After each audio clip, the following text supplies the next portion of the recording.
Shadow of the Conqueror is the breakout debut novel by Shad Brooks. Truly incredible. I absolutely loved this book. Honestly, it's one of the best books I've ever read. S. Keith Hall. The tale of a deposed, tyrannical emperor who embarks on a journey towards redemption. The 82-year-old Dalen, once known as Dalus the Conqueror, is cursed, becoming a youth, and obtains the mythical powers of the legendary Arch-Knights. Battling inner demons, his violent and cruel inclinations, and enemies both old and new, he ventures onward trying to fight back the growing darkness threatening the world. After all, who better to hunt monsters than the greatest monster the world has ever known? This novel is gripping and masterfully crafted within its world. Shad Brooks defies all preconception of a first novel and hits the ground running with a skill few writers can match. Seth Patchell. Shadow of the Conqueror is based in one of the most well-crafted and unique fantasy worlds the genre has seen in many years, and fans of the novel have been craving to see it depicted visually. This is easily one of the most compelling works of fiction I've ever read. I could go on and on about how original the setting is, or how many times I was nearly brought to tears, or how absolutely riveting the action is. But nobody wants to read a 10-paragraph essay, so I'll keep this short. 10 out of 10. Michael. Now, Shadow of the Conqueror is coming to you in an epic graphic novel adaptation with the incredibly talented art of Mike S. Miller. This will bring its dark, confronting story to fans and new readers alike in another beloved format, making the story more accessible than ever before, and enabling current fans to enjoy it in new ways. I was engrossed in the tale of the Conqueror. I laughed, cried, growled with anger, and shouted with joy. But also during this entertaining ride of emotion, I came away with mental growth and new perspective on the human condition. Andrew Johnson. Mike is a 28-year veteran of the comic book industry, famous for his work on DC Comics' Injustice series and George R.R. Martin's Game of Thrones-related graphic novels. I've read so many novels I've lost count, fantasy genre or otherwise, but in my opinion, this is one of the best. Seaton 425. The author of Shadow of the Conqueror, Shad Brooks, has been a fan of both comic books and Mike's work for many years, and is thrilled to be working with him to bring this graphic novel to the highest standards possible. I don't typically listen to audiobooks multiple times, but this is my 4th time through and I'm loving it more each time. Highly recommend for anyone who loves fantasy action stories. C. Barker. The book will be separated into 4 graphic novel volumes. This first one, entitled Enemies of Self, has 48 pages of stunning art visualizing the amazing and unique world of Everfall with some of the best work Mike has ever done. It must be admitted that there was a large amount of skepticism when this book was recommended. However, a story that would leave the reader hooked and begging for more was not something that was expected. The overall plot and flow of the story was simply phenomenal. I highly recommend this book. It is filled with action, humor, love, hate, science, and the psychology of the human condition. History Rewriter. Separating the book into 4 volumes gives great opportunity to adapt more of the work and even add new content not seen in the original novel. Far from being given secondary regard as a token adaptation that doesn't accurately represent the source material, the graphic novels are being made with the intent to form a crucial part of the Everfall story, revealing fascinating aspects to the characters and world not found in any other format. Powerful and gut-wrenching. I laughed, introspected, winced, wondered, cried, and will be revisiting this world. Michael Larson. At the time of launching this Indiegogo campaign, the graphic novel is completed and ready to print. This is not to fund the creation of the graphic novel, but to give you the chance to get your hands on it. We will be able to place the print order as soon as this launch campaign ends, and you will get the graphic novel in your hands much sooner without needing to wait for the graphic novel's completion. With the launch of the graphic novel, I'm very excited to announce that during this Indiegogo campaign, I will be releasing a refined version of Shadow of the Conqueror as a second edition version. This is not the sequel, but a more refined and polished version of Shadow of the Conqueror, with an incredible new cover made by Chris McGrath. The second edition will at first be an exclusive in the Indiegogo campaign, where you will be able to get your hands on a limited edition version of the second edition novel with the graphic novel covers, which will not be available ever again once this launch campaign ends. And in addition to this, we've gone even further and made premium, high-class, display-quality, collector edition, leather-bound versions of the second edition novel and graphic novel, both of which will be available for a limited time during this launch campaign. Way better than I thought it would be. Bought because I watched Shad on YouTube. I never thought his book would be as good as this is. Kinda blown away. Jevin Curley. With special collector edition covers and limited Everfall merchandise, this is your one and only chance to secure these special versions of this phenomenal epic fantasy graphic novel. Just because the mainstream comic book industry is declining in both quantity and quality, doesn't mean we still can't make great graphic novels for those who love them and attract new fans to the format. Please share this Indiegogo campaign with as many people you feel would be interested and who would love to enjoy such a visually stunning and emotionally riveting story as this Chronicles of Everfall, Shadow of the Conqueror, Volume 1, Enemies of Self.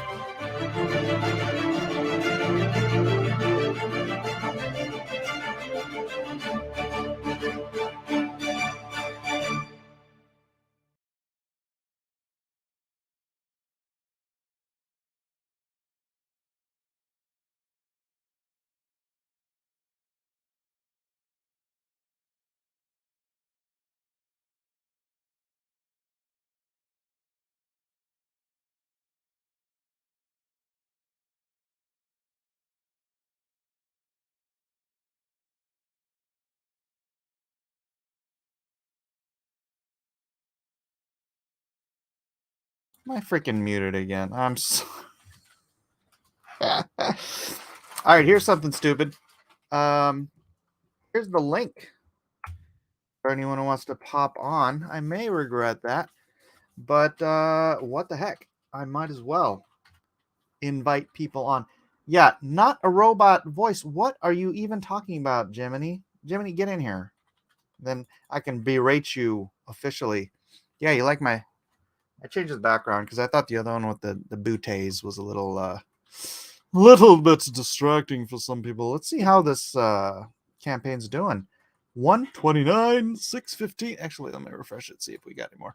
129, 130, $500, $23, 1,137 backers. This is day 3, ladies and gentlemen. It's day 3. Let me see. Let me refresh this and see where we are on day 3. We have 2 more hours of day 3, and we are at $38,827 for day 3. This is great, man. Friday Night Tights. Wow. Friday Night Tights was awesome. Honestly, probably all together, they spent 10 minutes of 4.5 hours talking about Shad and my book, our book, and it was like, it was still making, it was still going and growing and whatever, but boy, going on Friday night, it was like day 1 all over again. It was just like bada boom, bada bing. I told you Friday Night Tights was going to send the campaign over the moon. As if I didn't know this already. What are you talking about? No one had to convince me that Friday Night Tights was going to send the campaign over the moon. It's they, like I said, they only spent about 10 minutes altogether probably talking about it. And it was funny because the second time they started to talk about it, Shad's internet like noped out. So it was like they started talking about it, and then they went to Shad, and Shad wasn't there. And so they kind of had to move on, and they're like, "Where's Shad? What happened to Shad?"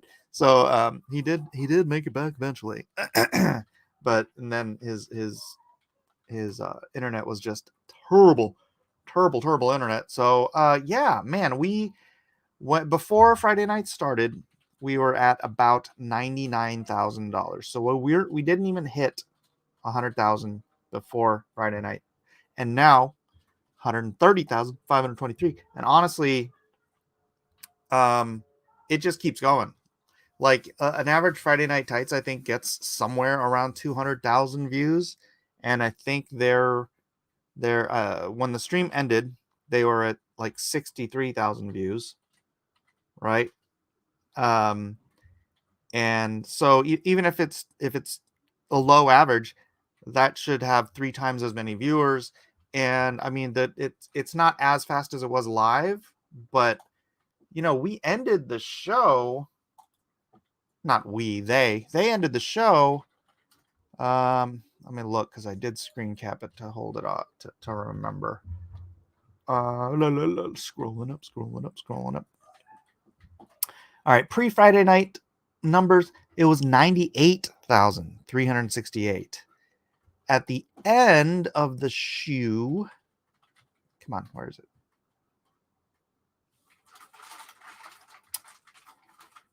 Where did I put it? End of the stream, it was 122,980. So 123. So essentially, it did $25,000 during the show, and now we're at 122, not 123. We're 7,000 beyond that. So, thank you, Gary, and everybody. Jeremy. Let's see, Gary, Jeremy, as X-Ray Guru, Ryan, Disparu. I'm trying to remember everybody that was there from memory. Was Odin there? Odin was there. The quartering. Who am I forgetting? I'm probably forgetting somebody. Am I forgetting somebody? Well, thank you to everybody. Oh, Quarter Black, duh. Garrett, derp. Welcome, Jason and Jeff Shaman Jason. Yeah, I was going to try and shame him to come in here, but he's already in here. Actually, I was going to recommend that Mike get the guy who did your audiobook to do that voiceover. Yeah. Oh, brother. He was much better. You can't touch him. Comics Can't Division touch was January. not on tonight. So no. Wait, I wasn't trying to convince you. I was stating a fact. I understand. It was a fact. A fact I indeed agreed with. But yeah, so pretty blinking awesome, I gotta say. Yeah. Yeah. So I'll just continue Quite to the haul. give thanks to those guys because it's great. And It's great. I'm really glad that Shad has made friends with those guys, because I know he was before 2 years ago. He was just friends with Mahler, because he was on EFAP with Mahler, and then I can't even remember how he ended up hanging out with Gary, but I'm glad he did. Yeah, I like Shad. He's a genuine guy, it seems. Gary or No, Shad? Shad. Yeah, Shad's awesome. Shad is fantastic. And he's got 1.5, if you add it all up, it's like 1.5 million subscribers of his own. This is the amazing thing. Like, so for Ripa spent 2 years talking about launching this book. Right. And just kind of preparing people to get ready for it. Yep. Shad did not. Shad doesn't like to shill. Shad's not a shill. So he doesn't, not the shilla. This was legitimately like a stealth launch. It was like nobody knew it was launching except me. I knew it was launching. And us. And We were just waiting. yeah, and he just launched it, and then he did a video saying that he launched it. So it was Yeah. like zero prep for anybody. Mhm. Still, just with that, and obviously the mailing list, I did utilize the mailing list and have been mailing everybody daily. $98,000 Yeah. prior to Friday Night Tights, but I think Friday Night Tights, and then Saturday he will be on the House of the Dragon stream again Okay. on Nerdrotic, so same audience, but Good. perhaps more tailored to exactly what Shad's into with the Right. House Yeah. of the Dragon, and Mahler's there too. So, Mhm. and then actually, I know something about someone else who's gonna do something, but I can't really. I don't think I can say. But exciting stuff. I'm glad he's friends with all of these great guys with these huge platforms for nerds like us to congregate. And making you money. Well, let's not be crass. We all know you care nothing about money, Mike. That's correct. It's all about the art for I've you. got more So money than it's all I know about what the to art, do with. man. So, it's all about the love of the genre and fighting the culture war.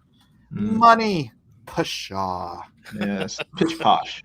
Pish posh. Those are for lesser beings worry about things like money. Comics Bear says Mike's show on Wednesday did 60K. And Friday Night Tights did 30K. So Mike is greater than Friday Night Tights. Hey, you know what? I'm not going to dissuade you from that opinion, Comics Bear, if that's truly what you think, but I certainly wouldn't echo it myself. I wonder how many of those Funky Monkey Frat Club what are bought into this. I don't know. That's an interesting because question. I do have a few guys on there that are following my book as well. Oh, cool. So it'd be interesting to see how many are on there are backing it. Yeah, I bet you Octopi will. Oh yeah, definitely. Yeah. So yeah, man, I'm pretty happy thus far, and I'm really interested to see where we are on Monday, because Monday I'll be writing an article about this for Hollywood in Toto, and then I'm gonna bug John Delarose to do an article for Bounding into Comics. Cool. And hello, Kevin. What's up, brother? Congratulations. Hi, Kevin. Hey, everybody. Oh, thank you. Actually, we are at a new high, so maybe I should check. The I have a list. It's called the Six Figures Young Lady list, and I am grabbing the total here, and I'm ticking it up the list, kind of like one of those, when they do fundraisers, they kind of like color in the lines as they go up. Yeah, telethons. Like Jerry Lewis. Right. Well, ours is this here list. So we're at, what are we at? 137.78. That puts us just above Return of the Warrior. 137.78. So I gotta bump you down, Billy. Sorry about that. And move us on up. Yeah. Ooh, and then Billy, I'm sure there's an easier way to do this, but I'm a Luddite, so. All right, so this puts she into the red zone. And so thus far in the Six Figures Young Lady, this is all the six-figure campaigns on Indiegogo. I didn't do Kickstarter because Fatal, then Xenotype, then Fiendish 2, then Battle Brick Road, then Graveyard Shift, number 1. John Malin, eat that. Monster MD, Impossible Stars. I can't remember. Oh, Impossible Stars was Zach, right? Yes, it was. I believe. Yeah. Your boy. Then Dream Keeper's Assassin's Flaw, which I don't even know what that is, but it's on there, and it's a graphic novel. Vestige, so War Campaign, eat that. The Case of the Littlest Umbrella. I won't tell Tug to eat that because I have nothing against Tug. Bring Back Miss Fury. I won't tell Billy to eat that either. Oh, Lone Star, Heart of the Hero. Mike Miller. Eat that. mm. Black and White. Art T. Bear. Have a spoonful yourself. The only man who owned himself. Iron Sights. Bada bing, bada boom. Truth, Justice, American Way. David, I do apologize for stomping all over you. Graveyard Shift, Volume 3. John Malin. Have some crow. Jawbreakers Forever. Again, I have nothing wrong with Zach, so Jim Starlin's Dreadstar Omnibus. Sir, I salute you, but goodbye. Stand Still, Stay Silent. No idea what that is. Shane Davis, Starlight Cats. Oh, Starlight Good, Cats. sir. Hat Barnaby. tip to you. And now Billy, once again with She, Return of the Warrior at 137.66. We just barely edged him out right there. So you guys couldn't even read that because it was like down here. But yeah. So next target, Graham Nolan at 131.831. Graham, we're coming for you, son. You better not go past Aaron's stuff because Shelley will come and find you. Oh, we smoked Aaron yesterday. Yeah. Cool. Yeah. You prepped him? You prepared him for the worst? I let him know. I was like, nipping at your heels. I was posting it on Twitter and stuff. A little friendly competition is always good. So I'm coming for you, Aaron. Aaron razzes us. He can take it. He can dish it out. Aaron he can take it. absolutely. Yeah. Aaron is a man of honor, and I'm happy to compete with him and squash his campaign in 2 days. Crush his spirits. Yeah. He knows we love him and Shelley. So that's right.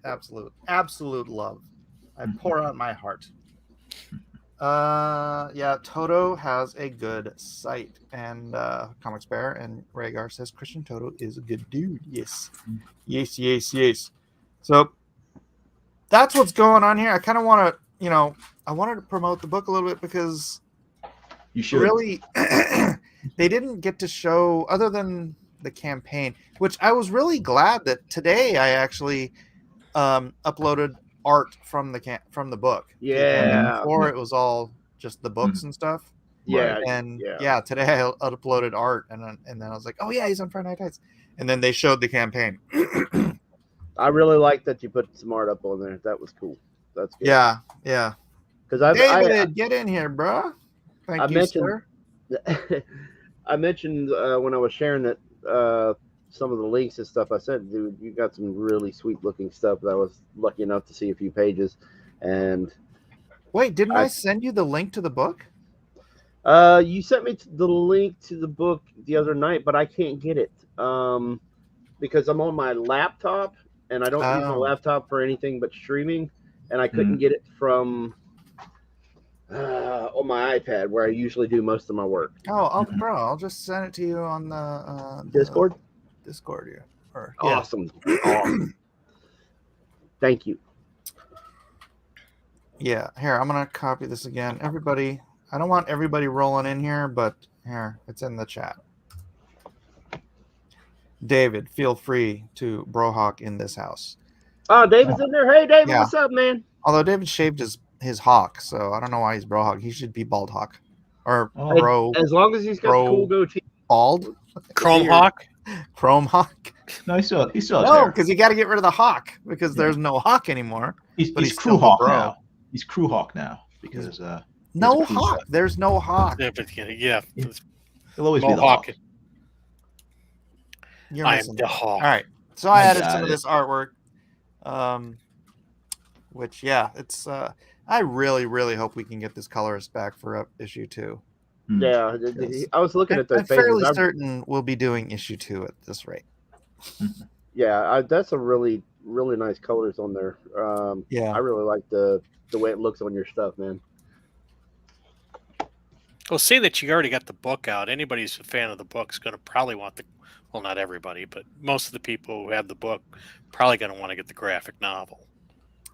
So I think I don't think you're going to see like the drop off you had with the other stuff. But then again, what do I know? Drop off. Yeah, there's always like drop off from one book to the other in a series. Oh, from 1 to 2. Yeah. so. Is there? So I don't think we'll be offering, the novel on the second campaign, right? Yeah. But we might be offering second prints of issue 1, and that always helps. So yeah, we'll see. But yeah, on the novel side, yeah, it's an interesting way to count. So like, if you go to just the graphic novel, the graphic novel is doing better than the novel, right? Right.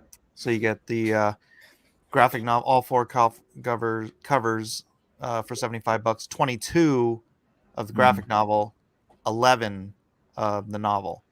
Signed novel, you got 86 of the novel, 63 of the graphic novel. So like, the guys that are already Shad's book fans and want his signature skew a little heavier towards the novel. When it goes to the leatherbound, it totally flips.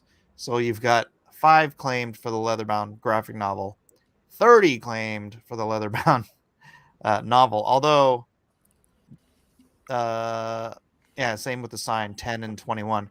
The collector's bundle is where they got the most. You got 37 claimed there. And then the signed numbered leather collector's bundle, $550, man. 30 of those have been claimed out of 100. Wow. So, and then one original art page for $1,000 has also been purchased. Good. Chuck says his colors look pretty damn good. And oh my goodness, look who made it into the stream. It's Bro Hizzle for Shizzle.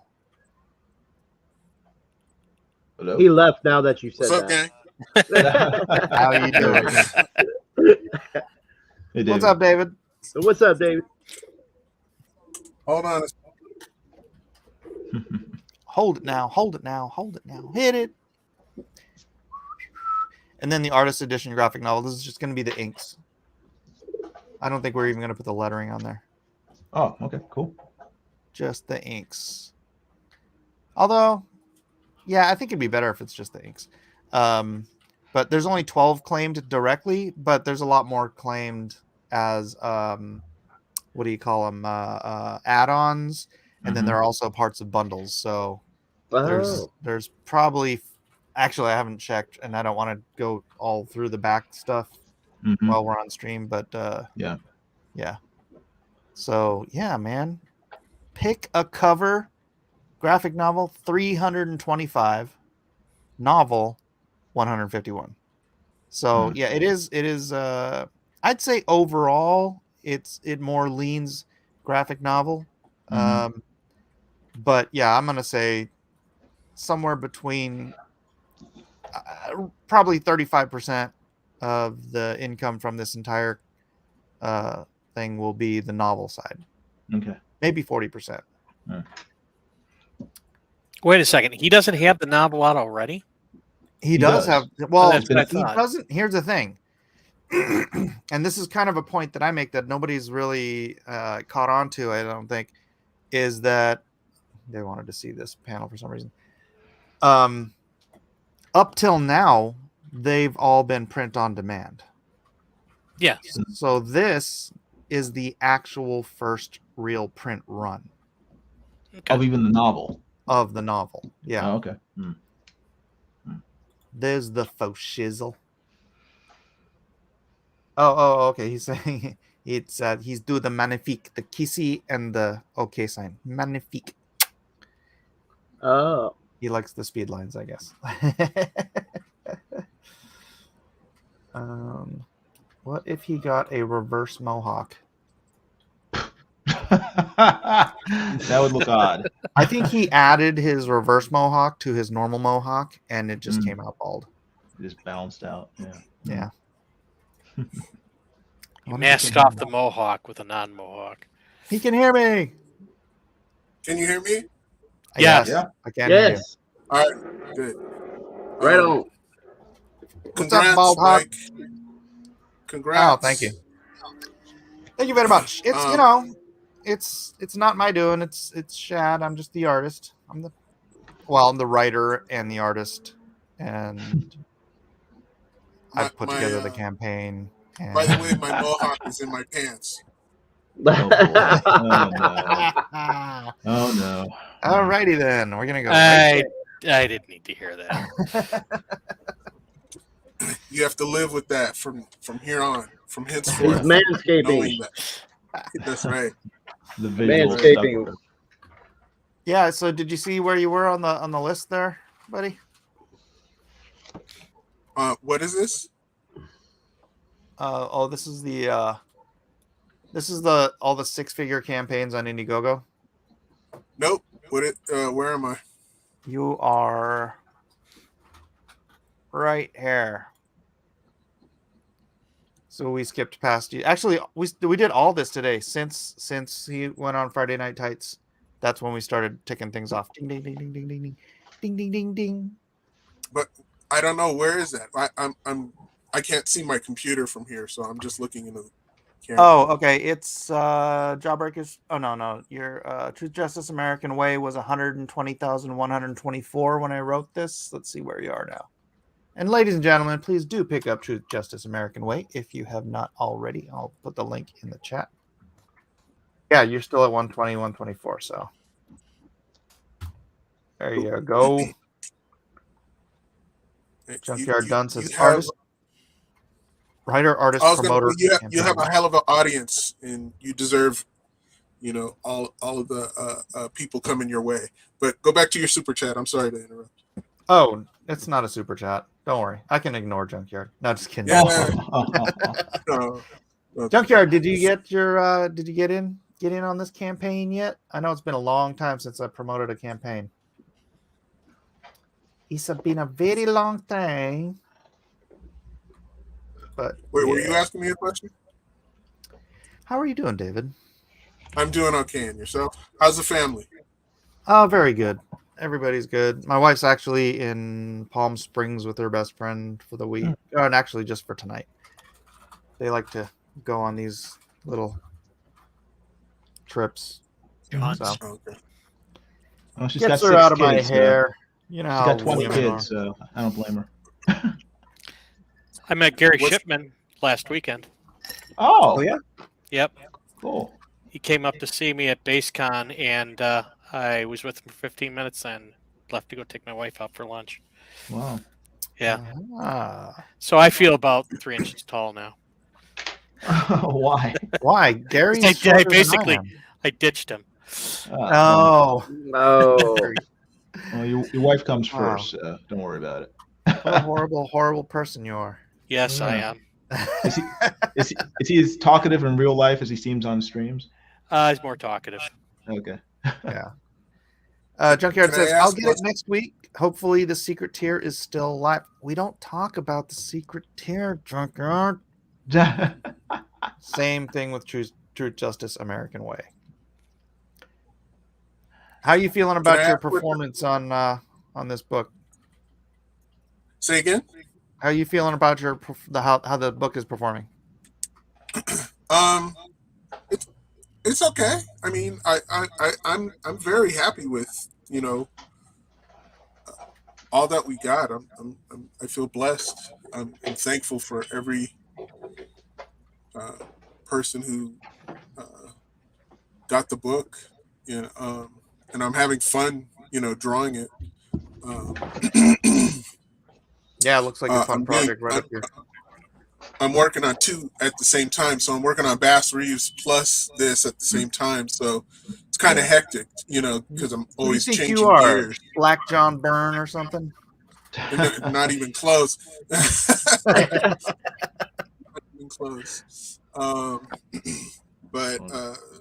I'm enjoying myself drawing comics at this moment. This juncture.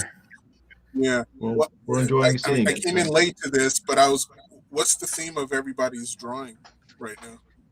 I don't know. They just came in and they were drawing. We're not. This isn't a drawing show. This is a Oh yeah. We're not doing Yeah, there's just stuff. drawn and quartered yet. So Yeah.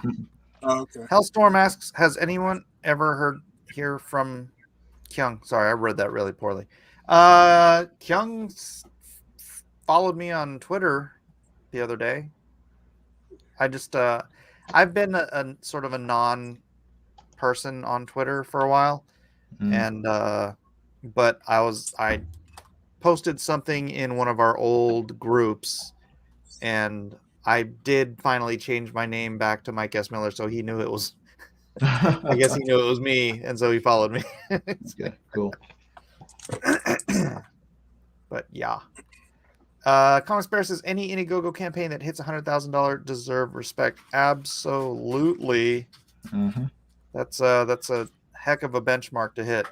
And 64 pages, you're at $120,000. That's dang near $2,000 a page. You know what you should do? You should put the comic out as an NFT. You know, comic NFTs still are a big question mark to me, like how that's gonna work. So I was actually joking because yeah. I know Comics Bear hates NFTs. Oh. Yes, always mess with Comics Bear. Chuck Heworth says Twatter is a trash fire. This is accurate. This is absolutely truth. That's truth. No justice. You know, this is an interesting thing. I just had a little bit of a well, it was more just kind of a commentary. Oh my goodness. The man, the myth, the legend, the Shad. What's up? Oh, wow. Holy What cow. A man, a myth? You must be talking about someone else. Gary from Nerdroid definitely isn't here. Don't be so bashful, young man. Hey, guys. How are you? Hey, fine. How are you doing? Congratulations on your book. Dude, thank you very much. Congratulations. It's pretty exciting. I know, dude. Holy cow. We were at 98. I don't know if you were tracking. We were at 98 before Friday Night Tights. And we're almost at 131. Wow. Yeah. I mean, it's really interesting. The entire community, the fellowship, you know, which are a large group of fans, viewers, and everything that jump between Nerdrotic, Geeks Game, and everything like that. They're just so supportive of independent creators because they and me, we're all sick of the crap that's in the world at the moment. We're just Rings of Power is just another one that's just awful. Don't get me started. Yeah, and so when they hear that someone is making independent stuff, and especially if it's someone that they kind of know, they are really supportive. That's phenomenal. Yeah. It's I don't know. It's mind blowing, man. It's it's such a great audience to be a part of. Yeah, absolutely. Can I see the trailer? Want to watch it's a long trailer, and we played it at the beginning of the show. I have like a 1-minute version, which is condensed. Can you bring it up? Yeah, I'll get the I have an unlisted link for it because I only uploaded this to. Let me get it. Oh, Shad, I don't think you've been on my show since the show you came on, and then we first thought of. I was like, hey, you want to do a comic? Dude, you haven't been on my show since the last time you've been on my show. No, dude, this was like 3 years ago, and Shad came on. It was after we had just met, and I sent him the link, and he came on, and the Order of the Green Hand guys and Quinn Howard were on there, and it was so funny because Quinn was so starstruck he couldn't talk. Normally like Quinn can't stop talking, but he was like, Shad was on and he was just like dead silent. I was like, what happened to you? He's like, I was starstruck. That's funny. So yeah, I dropped that link in the chat there. Oh, okay, cool. Chat. So might do the job. And so yeah, it starts right away. It's just Well, The Conqueror is coming to you in an epic graphic novel adaptation with the incredibly talented art, of Mike S. Miller. Oh, please. The book will be separated into 4 graphic novel volumes. This first one, entitled Enemies of Self, has 48 pages of stunning art visualizing the amazing and unique world of Everfall with some of the best work Mike has ever done. With special collector edition covers and limited Everfall merchandise, this is your one and only chance to secure these special versions of this phenomenal epic fantasy graphic novel. Chronicles of Everfall, Shadow of the Conqueror, Volume 1, Enemies of Self. Dun, dun, dun, dun, dun, dun, dun, dun, dun, dun, dun.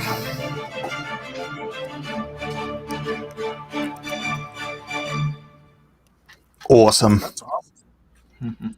Very So the guy who's narrating that is Michael Kramer. He's like this world famous audiobook narrator who does the audiobooks for Brandon Sanderson. He's like the biggest, most popular fantasy author in the world. And he also narrated my book as well. That's why I was able to reach out to him. And so he's a legend. Yeah, I was explaining that, but I'm going to throw Jeff under the bus here. Jeff also has an audiobook, and he was trying to say that his audiobook guy was the best. Hey, there's a lot Yes. of good audiobook narrators out there. So I don't doubt he's wonderful. Jeff, you should send a copy of your book or ebook or whatever to Shad. He'd probably dig it. Okay, well, shoot me a DM. No worries, man. I'll send you a free copy Thank you. after I get done fanboying. All right, get your fanboying out of the way. Come on, let's Okay, I'm done. Done. Alpha Proto says this is just feeding Mr. Miller's ego. Oh, thank you, Alpha. Shut up. Well, that's why I'm here. That's true. Quinn also has an awesome comic with and that's right, Tadia. Tadia's fantastic book. I have it around here somewhere. It's probably on my desk, but my desk is a mess, so never mind. Hey, Mike, Yo. if you don't mind, I would like to ask your wonderful chat and audience to go sign up for Bass Reeves West of Hell. That's the other campaign that I'm a part of. Is it Bass Reeves? Is it already on here? I don't know. It's on Indiegogo. Yeah, it's just a Okay. sign up right. So, Right. But I can Bass get the link up for them. So here we go. Got it? Yeah, everybody, please do go sign up for Bass Reeves.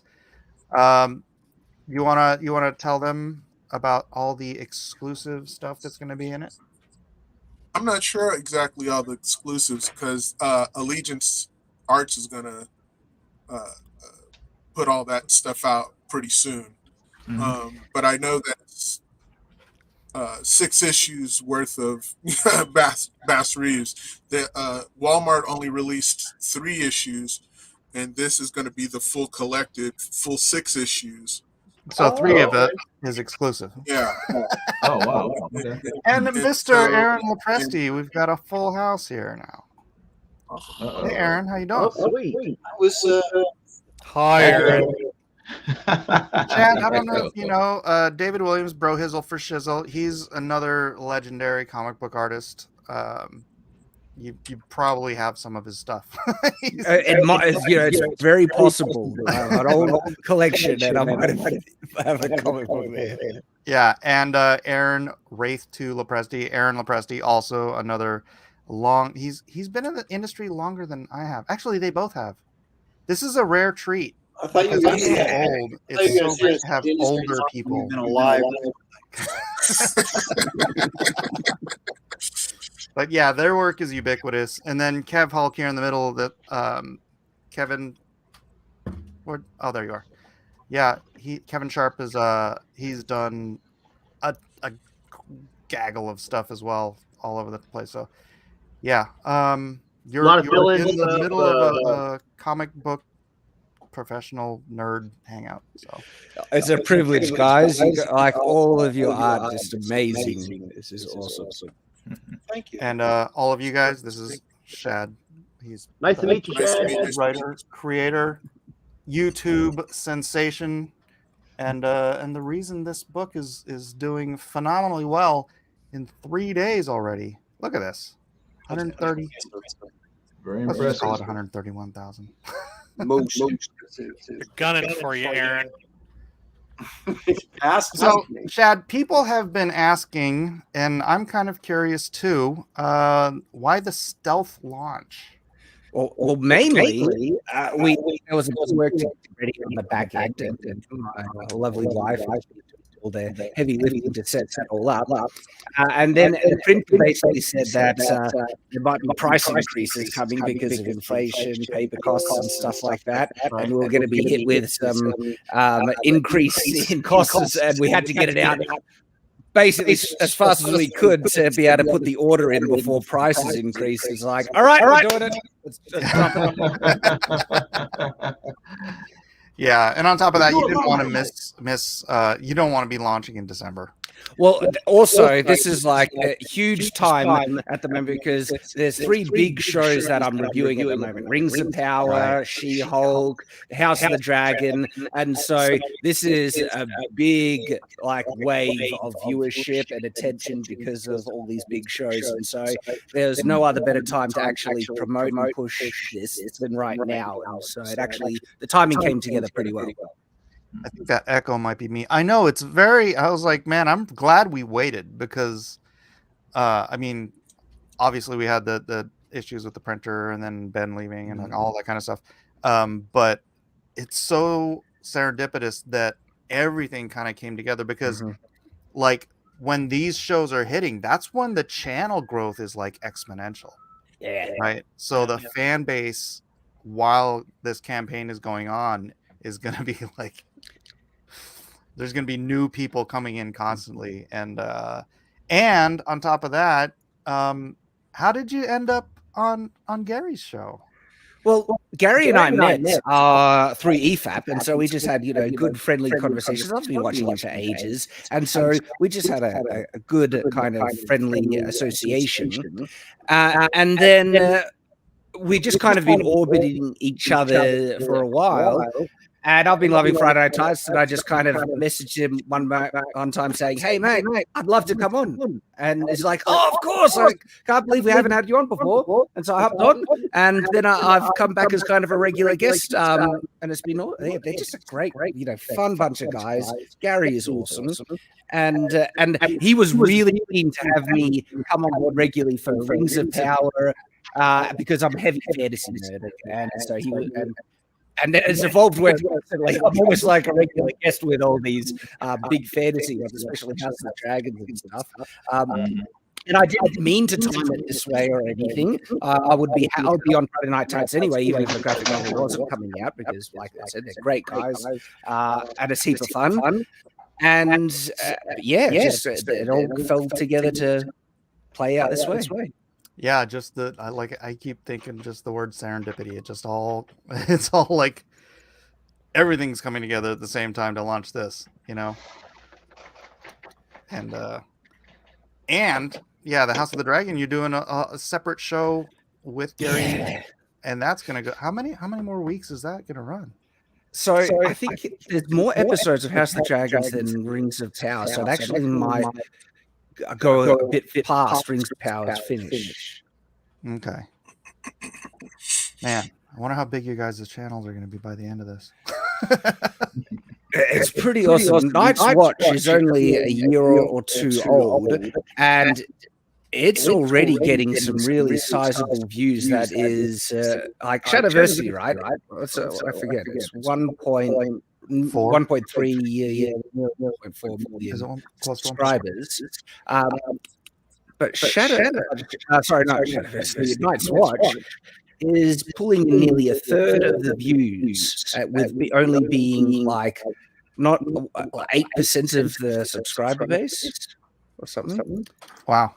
Yeah, you've got. I remember just like it seemed like freaking last week you just crossed over 100,000 subscribers. And now it just keeps growing. It's great. Night Watch is a really good show. I do like it. In fact, I watch that over the normal Shad stuff. Yeah, what's great is it has its own audience, and so now it's not like everyone who just watches Shadiversity watches Night's Watch. They've actually grown organically and separately.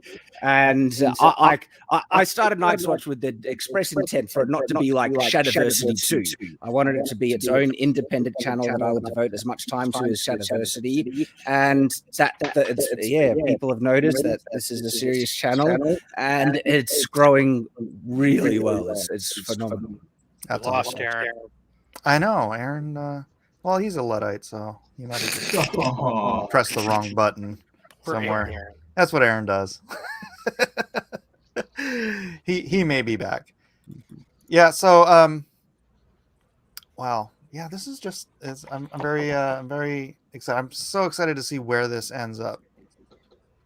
45 days. It's a pretty tight campaign. It's not a long 60-day one. You think we're going to keep it open after, or just shut it down completely? Yeah, we might need to shut it down. Yeah, just do the print run.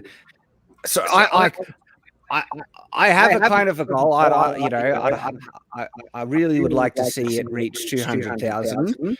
Oh, that'll be by the end of the weekend. I don't want to. Oh, maybe not, but too high expectations. But that's just amazing. That's awesome. Well, here, let me show you. This isn't always accurate, but just from this is prior to the Friday Night Tights showing. They were the algorithmic prognostication site backer kit said that we would have ended up at 283,227 at the end of the funding goal. Wow. Now, if I refresh this and I don't think it'll go because let's see if it does. Yeah. Wait. What? No. It usually takes a day or so for analytics to change. This only updates like I thought it was like every 12 hours, but it says it updated 12 hours ago. So, but I think this is gonna tick up crazy after today. Yeah, I mean that'll be awesome. Like I said, I'm already happy with where it's at. Anything more I'll count as a wonderful blessing. Yeah, well, it's amazing because I was mentioning that, like, all told, I think that you guys probably only talked about the book for 10 minutes. for 4.5 hours, you talked about it for 10 minutes, and look where we are. Like, that's crazy. Yeah, man, that's just rocking. Mike. Yeah. Yes, Aaron. Welcome back, Aaron. Shad and Jeff are both echoing like really bad, and I'm wondering. And now I'm echoing. Will you jump the screen and we have our faces for a minute? Because, like, get rid of the share screen so our heads are up, and see if the echo goes away. Is it echoing now? Like mute? Yeah, it's still echoing a little bit. Still Not as much as it was. It's still echoing a bit. Wait a second. Because it was okay. Let me. Okay. Yeah, it sounds much better with you muted. Yeah, it's still echoing for me though when I speak. Yeah, I can still hear an echo. That's weird. Go towards the light. I wonder if you can mute. Okay, so maybe it wasn't me doing it. Although maybe mute David and see. I'll mute myself. You guys try and talk and see if it's me. Okay. All right, is it me? Am I echoing? Am I echoing?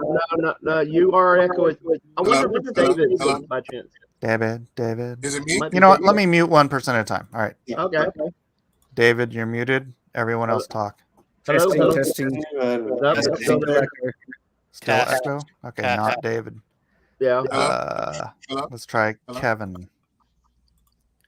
All right. Testing. Yep. Still an echo. Still an echo. Still an echo. Jason. Testing. Yep. Still an echo. Jeff. Testing. Hello. Testing. Still an echo. Me. Echoing. Testing. Still an echo. Echoing. Bit of an echo. Yeah. Holy hell. All right. Shad. Somebody else test. Can you? Testing. I couldn't hear an echo, so it does. I can't. Hang on a second. Yeah, I can hear an echo on Aaron. There's an echo. I think it's Jeff and Shad are both echoing for some reason. I wonder if it's because they have their This is live TV, ladies and gentlemen. Yeah. That's so wild. Tripping hard, man. All right, I'm muting Aaron one more time. Shad, can you? Yeah, testing. It's a slight echo in the background. Yeah, I'm on a headset, so I don't know where I get the echo from. You know, let's just pretend it's the voice of God. Move on. Oh boy. Oh. See, if I was to say that, you would admonish me. Well, it's his show, so Yeah, it's my show. What do you want? Exactly. So, Aaron, how are you doing, man? Well, I think I ruined your show. You guys weren't echoing until I showed up. See, I'm echoing right now. I'm doing fine. I was shopping for old comics on eBay, and I saw your link. Yeah, we had that discussion earlier. It's revenge for passing Show that the book. Race of God trailer. It's Yeah. awesome. Aaron loves sniping other people.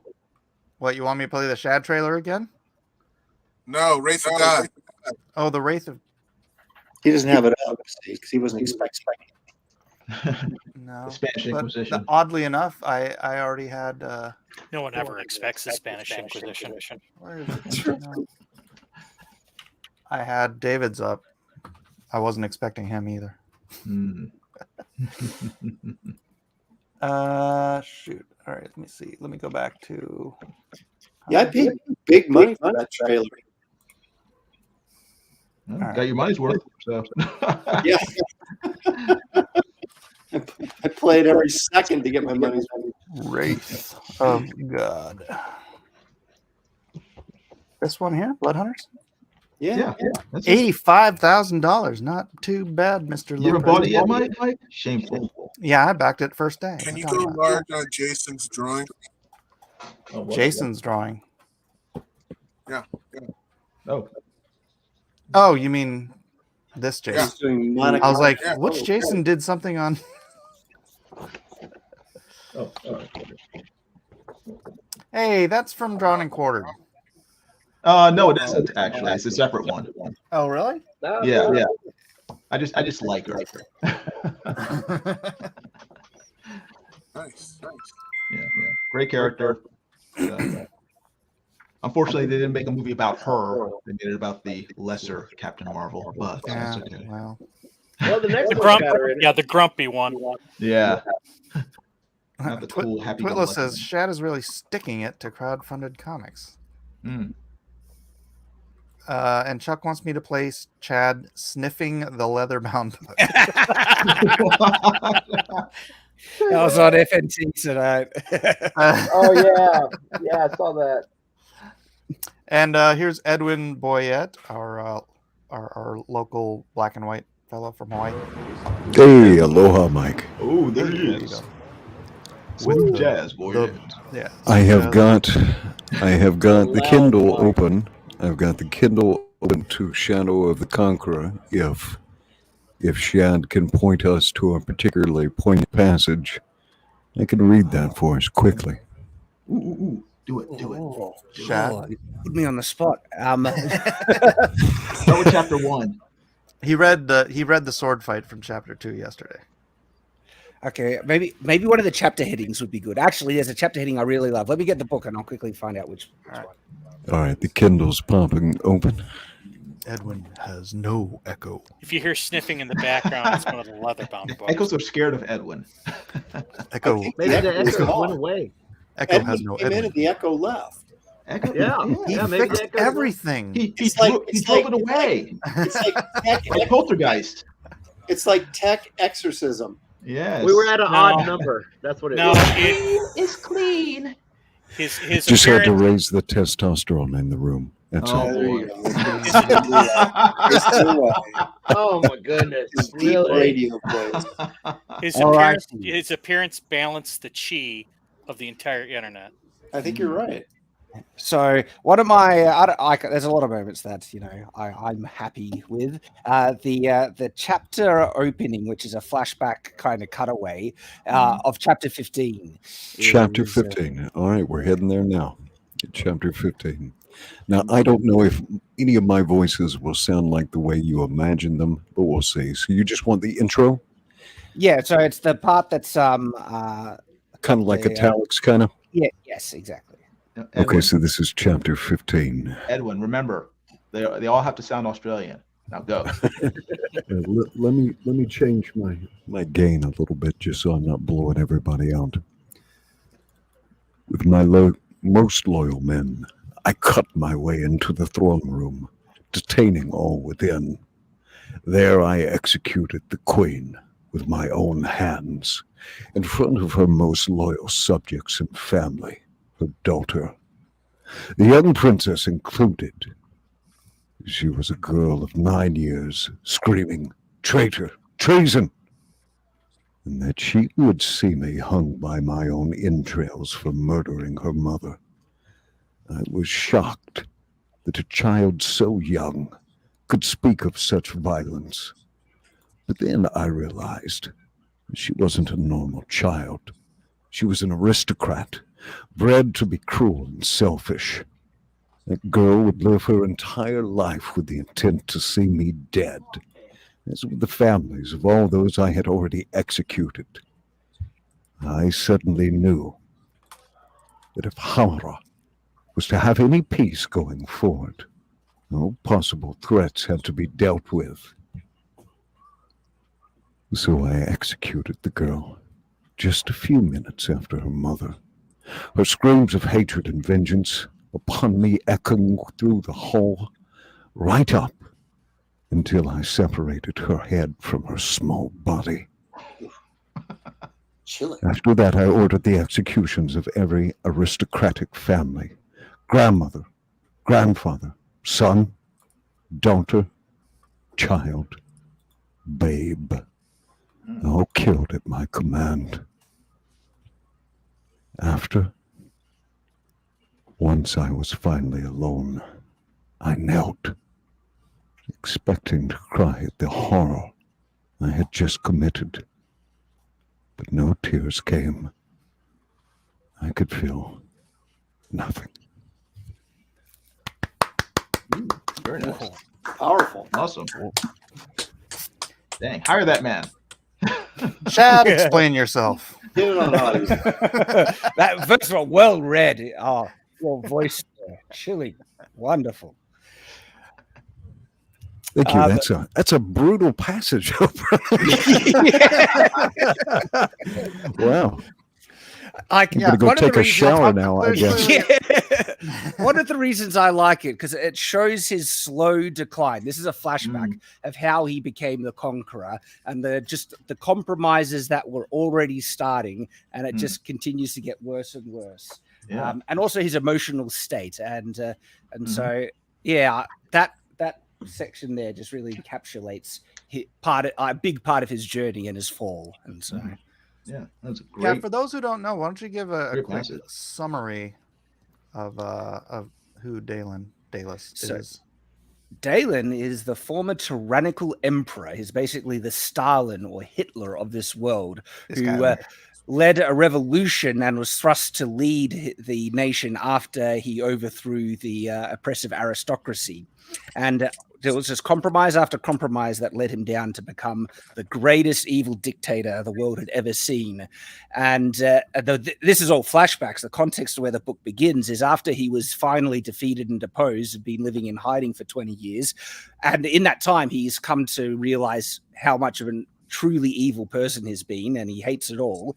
He embarks on a journey towards redemption and inadvertently triggers something that could be a curse from the deity of this world or an accident, but he kind of sees it as a curse from the light, to give him a second chance to try. And he doesn't think he could ever repair the evil that he did, but he does feel if his life has been prolonged, he can try and fight back some of the darkness that he had brought into the world in a large measure. And so that's where his kind of journey begins and the story begins. And he also gets turned in, his body gets changed into that of his 17-year-old self. And he also receives supernatural powers on top of that, which is a potent combination for a person like this. Yeah. The supernatural powers aren't it's not, he doesn't just become the world Superman. The supernatural powers are part of the world's ethos already. So yeah. So You want to explain how the Arch Knights work? Well, yeah, there's a lot of world building that's all intertwined into the world because it's a world of perpetual day where the continents float in an endless sky. It's not on a planet, and it's actually like a pocket universe. And if you were to, and the universe is extremely flat. You can actually go from the top of the universe to the bottom of the universe it takes about a day's falling. And if you hit the bottom of the universe, you just re-enter it from the top, which is why it's called Everfall, because you just fall forever. That's horrifying. And and so the continents are locked in place because they have they're two kind of supernatural materials, which is called sunstone and darkstone. Darkstone is locked in place if no light is shining on it, and there's this giant darkstone deposits in the continent that, because they're buried, they're locked from light, they hold up the continent. And so the light actually has supernatural properties. It's not regular light, it's actually a magical energy.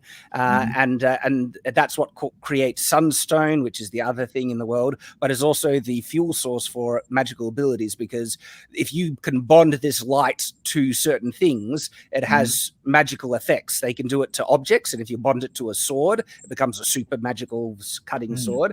If you can bond it to living things, that can enhance attributes, but only a few people are able to do that, and they're called Arch Knights. And they can bond this magical light to their attributes and have some like impressive effects about it. And there's other things that it's just small little things intertwined into this world. Something that people might find odd is everyone's hair is of a really odd color, usually bright blue, green, or red, or something like that. That's actually a side effect of them living in this world that's full of this magical energy. So it's also a side effect of living in Portland, but that's or in an anime. It's just there's actually a canonical reason why the hair colors are this way in the book.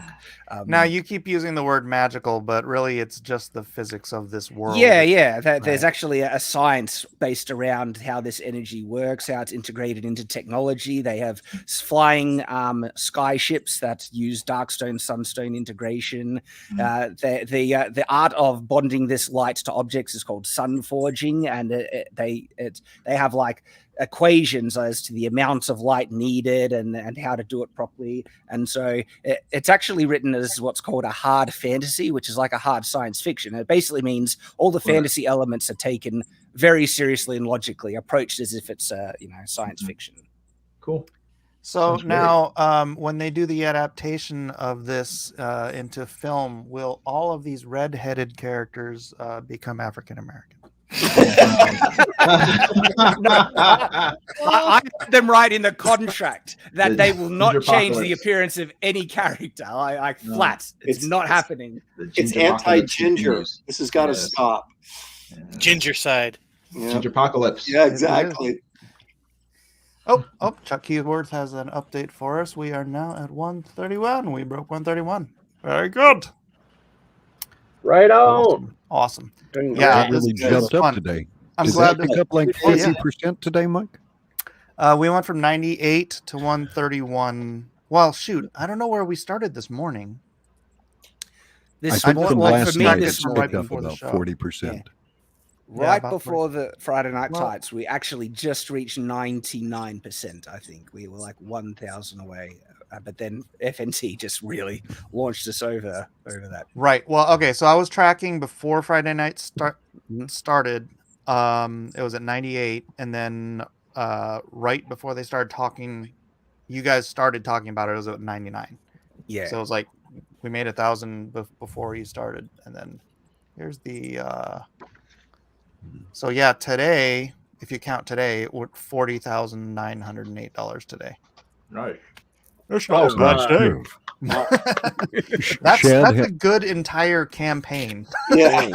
Shad, have you worked out any promotion with what's his face, Rippa?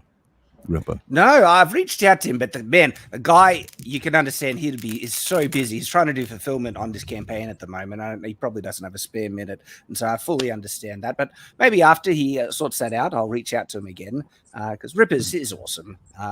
And so I'll be promoting it. I'll try and do a live stream maybe next week. Mike, I'll get you to join me on that if you're available. We'll organize a time, and I'll be promoting in every single video that I'll be doing. I have a Shadiversity video, which should do pretty well, and that gives a solid promotion to it. And so there'll be continual, hopefully,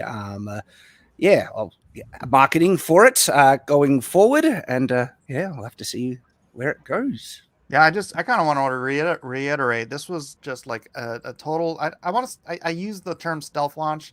It wasn't like on purpose. It was just it was a timing issue, and so it was like all these things just kind of had to happen, and we were like just constantly back and forth trying to fix the everything that had to be sort of updated in the campaign, because we built this campaign a while ago, and so we had to update all the shipping, which holy cow, when we got back the new shipping numbers from the fulfillment company, we were like, ouch, that's so I had to go back in and change all of the shipping on all of the tiers and just back and forth. And then we finally I'm like, when are we doing this? And it's like 6 a.m. like tomorrow, and I'm like, when is 6 a.m. tomorrow? I'm in California. It's and so I say it was a stealth launch because it's just there was no information that it was coming out. Pretty much I was the only other person that knew it was coming out until Shad dropped his videos. And so just with the video, that one video he posted, which is the commercial, and about 3 minutes at the front end of the Night's Watch show, I think just from those two videos, he did $98,000. I mean, that's crazy. That your fan base must be chomping at the bit for this. They're awesome. They're really, and there's I think a good amount of goodwill that's been built up with them with the novel as well. There's a fan base already there who's interested in this world, and so all that certainly helped. Yeah, actually, I wanted to ask you about that because we were talking about this 2 years ago, and at that point, you had said that you'd already sold over 30,000 copies of your novel. Where are you now, 2 years later? I have not looked at them. Oh, seriously? I expect it's probably 40 or 50,000 now because it's still selling consistently. We're still getting those, checks in the mail from the audiobook and from the print and everything. The audiobook in particular is just it's a power lifter. It accounts for a good 50% of all my book sales because like I said, I went all out to get the best narrator, who's doing it, and it turned out awesome. And audiobooks are so popular. It was a nightmare to produce because I did it all myself. Like I hired these great narrators, but I need to do all the audio engineering to get it to the right specs and things. I needed to review the whole thing, get for corrections. And on top of that, the publishing branch of Audible, it's called ACX, they didn't allow anyone like outside of US, Canada, UK to have an account. I had to register a US-based LLC. Is that why you have the US LLC? Yes, to get so I could publish and produce the audiobook. It was a nightmare. Yeah, you guys will notice this is a United States campaign. That is from Eastern Australia. Yeah, because I have a US business already set up to go. But it was worth it because the audiobook is does heavy lifting for the sales of the book overall. Yeah, so are you going to have the audiobook edited from the second version? I don't know. I very well might. It's not super needed. A lot of the polishing on the for the second edition doesn't stand out when it's narrated to you by a good narrator and so everything. It still just flows. It's more important when you're reading it to just make sure sentence structure is just right. There are a little small changes that are just more personal world building things that give me satisfaction that I just want to tweak here and there. There's nothing particularly big. I don't think I added various. Yeah, from wood to metal. It's a tiny detail, but yeah, there's little things like that. And so as a result, because it's read to you, the audiobook isn't as necessary, though I still think I might at some point. It's not on the books at the moment, though. It'd be funny if you did the edits yourself and it's just Shad, like when out you of the heard, blue, it's Shad's voice. Shad, when you heard the recording of your novel, and when you heard it read out loud, did it make you wish you had written any parts differently? Because it's writing it on the page and then hearing someone else reading it is a little bit of a different experience. Yeah. I mean, for me, it might be different for other people, but I almost cried. Like, for one, Michael Kramer, I've listened to him for years, right? Wheel of Time, one of my favorite book series. He narrated the whole thing. He narrates Mistborn by Brandon Sanderson and everything. And to hear him narrate my work, I almost flipped out. It was a dream come true. And then listening to my book read back to me, I didn't have many changes at all. It was just a joy. It's one of the highlights of my life, honestly. That moment. Did he do the King Killer Chronicles? No, though that's someone Dagus. Is it Rupert Dagus? But he's good. I'm actually I'm considering reaching out to him for my next book, which isn't based in the Everfall universe. It's a medieval world, and I think it is Rupert Dagus. He would do great. I love him as a narrator. The thing about the audiobooks, and I was actually on a panel with this at the con I was at last weekend, is I was on a panel with a guy who actually does this stuff professionally, does all the production. And one of the things he recommends is that before you actually, submit your manuscript for an audiobook, or before you even get it out printed, you actually go through it and either read it out loud or do it through like a text to speech, because there are things, and I did this with mine, there are, word combinations don't look right. There's certain words like grasped that, don't come out right when a person narrates it. And so you kind of like adjust things so that the narration comes out really good. Yeah, you're absolutely right. And if there is one thing that I'd want to fix if I did a re-narrating of the book, is make sure there's a better pronunciation guide. I thought I covered all the big ones, but it turns out no. There's a lot of words, and one that kind of bothers me is there's a lot of words based around arc and archon. Like there's arc knights, and then they have their an authority structure. But exactly, and so therefore a lot of in the audiobook they pronounce it as arch instead of arc, and so it should be archon, but they say archon, and archon sounds awful. It's like, no. So I can see that being a problem. So you were talking about, and you haven't talked to me about this, which I'm just shocked, about doing a broader comic book company. Yeah. I want to. I have plans. I've kind of already shown you something. Do you remember that image I showed you about the Star Wars? The one you drew? Yeah. And so I'm pretty keen to actually Chad's produce an artist, that. ladies and gentlemen. Even though don't call me an artist amongst this company. I'm not even in the same league by a mile compared to you guys. Don't not even that. But it's funny, actually. I did have early aspirations to be a comic book artist in my youth.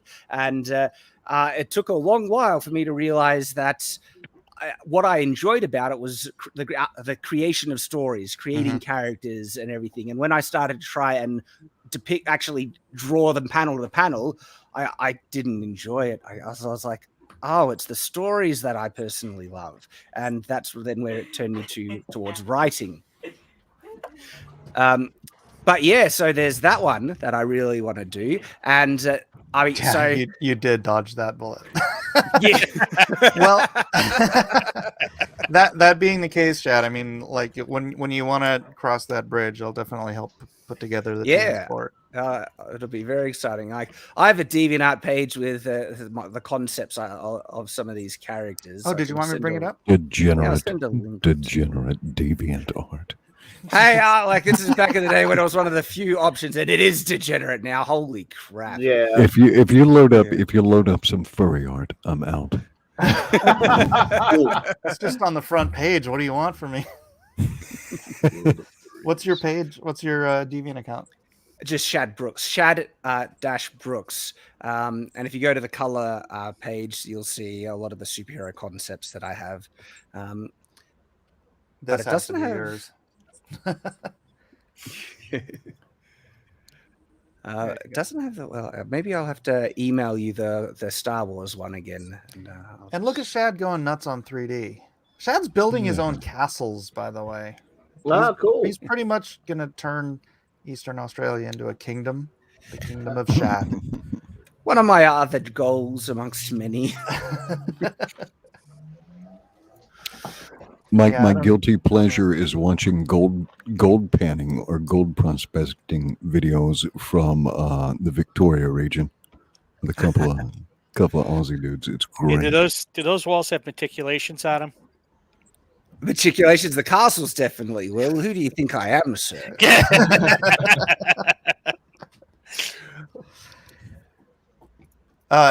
Anything you want me to direct this to, Shad? Okay. So I'll come back just so I can see. So if you go to that's a concept for Lyra. If you go back, there's one entitled Superhero. He'll be the first superhero one that I'll produce. Gosh, dang it. You're gonna have to join Deviant. I have a Deviant account. I just of course you do. Bloody remember, degenerate. Bro, I've been on the internet. I was on Deviant before I was on Facebook. You probably have a Tumblr account. While we're waiting for Mike to finally log in, Aaron, Leg Kick is here. Aaron? Leg Kick is here. Because Leg Kick is almost.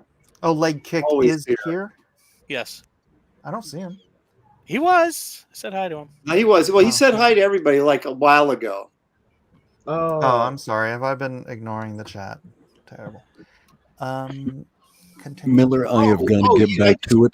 It's still political season. I just realized that all right, Jeff Potts. I saw and Jason, and it threw me. I'm sorry. What you are? So, hello. I'm sorry. I didn't dawn on me until just now. But I'm not the quickest guy. Hello, Aaron. Good seeing you. Is that the wrong? Hey, that's Jiminy Cricket right there. Yeah, I'm right here. How you doing? Freaking me out, like giving these these little avatars like human embodiment. It's freaking me out. So, Mike, I'll send you a link of the concept of the first one that I want to produce. And guys, don't judge me. Okay, I know all you'll be able to do such a better job. I'm actually kind of looking forward to commissioning some better versions of that guy. All right. Okay, I'm on here. I have an account, dang it.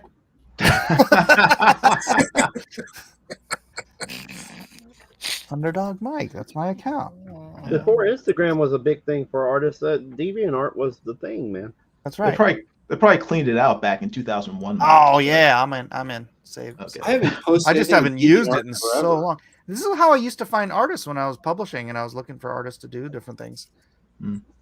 Now I don't. It's like you try to get a hold of an artist on DeviantArt now, nobody's responds because nobody's ever on there. It's all furry land, man. That's why I've kind of run from it. Oh wait, hold on. I have 117 messages. I'm never on here.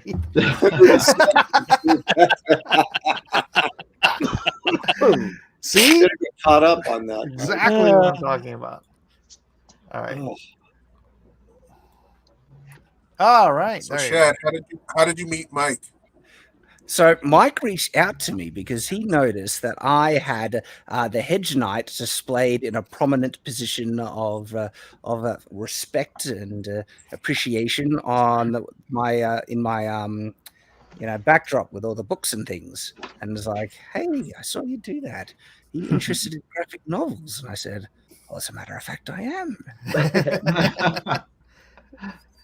Well, actually, the idea of doing something, I didn't mention it. It kind of came up when we were on that live stream. We were just kind of yes, that's right. That was the first time. Yeah, How did I end up on that live stream then?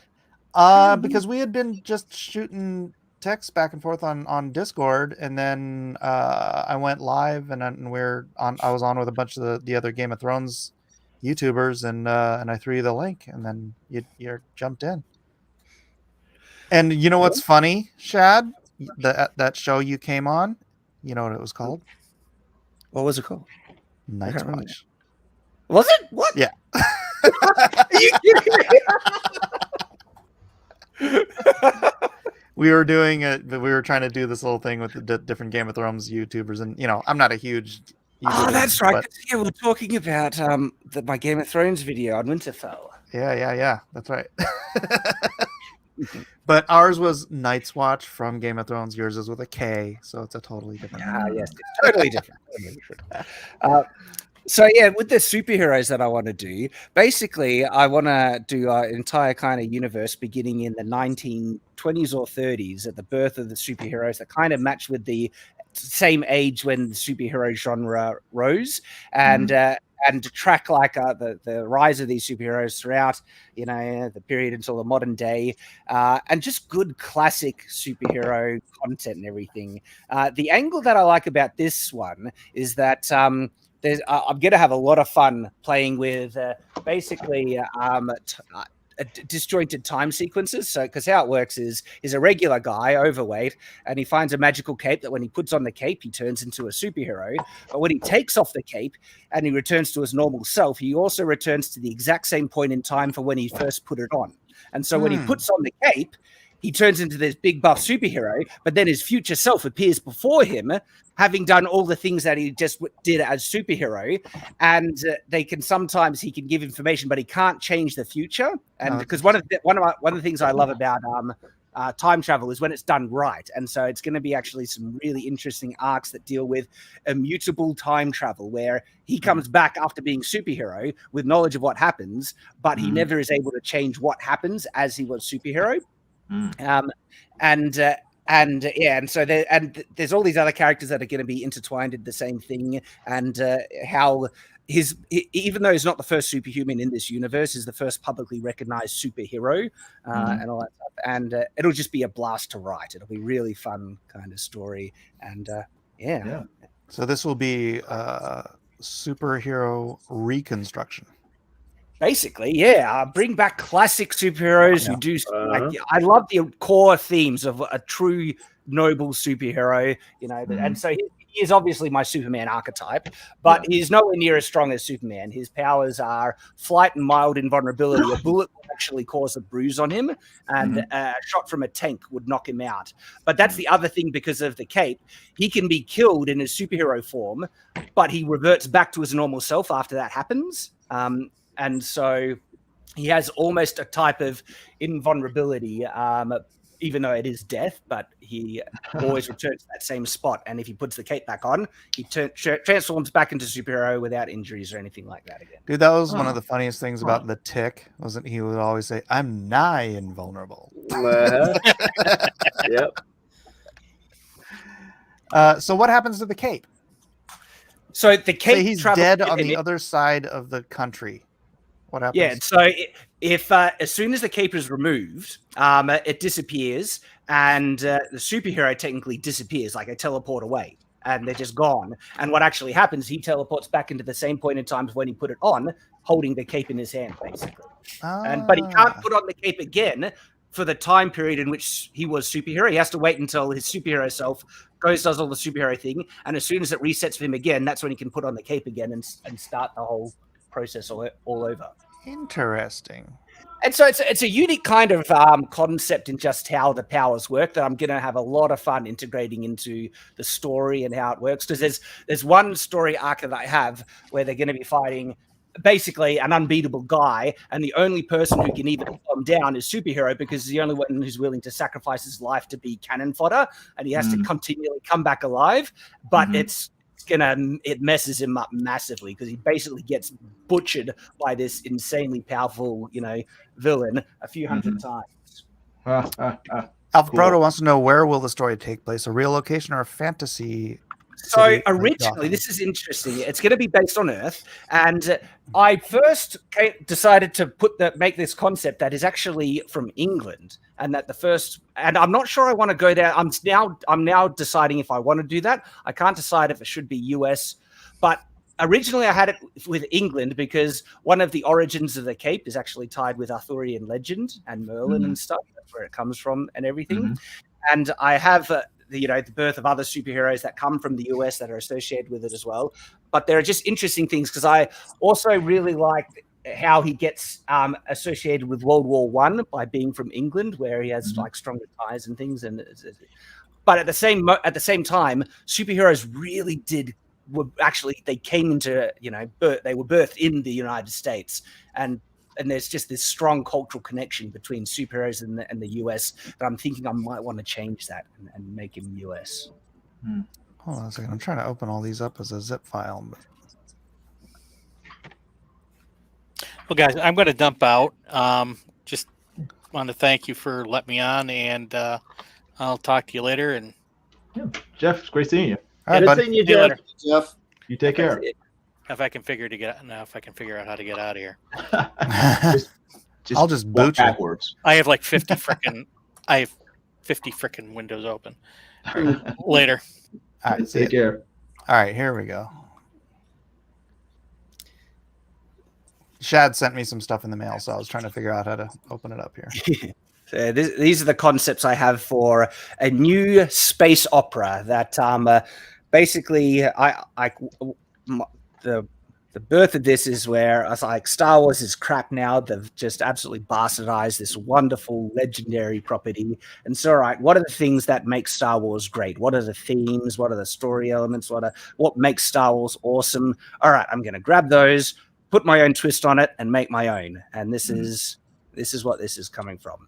And also, there are actually a lot of there are problems with Star Wars world building, like actual plot hole issues, and they're inconsistent with how the Force works. And those are just pet peeves of mine as a writer that I'm gonna do it my way and try and approach it with really good, solid world building that'll be consistent and justified with the powers.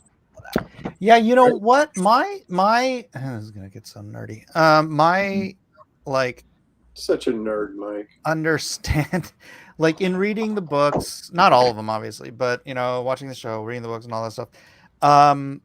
It seems to me like the Force is neither good nor evil. Light and dark are like the methods by which a person uses the Force. It's not the Force that bends someone to the dark side or to the light side or whatever. It's just where the Force user takes the Force that is just this what's the benign benign power source in the universe. Clearly you don't understand the power of the dark side.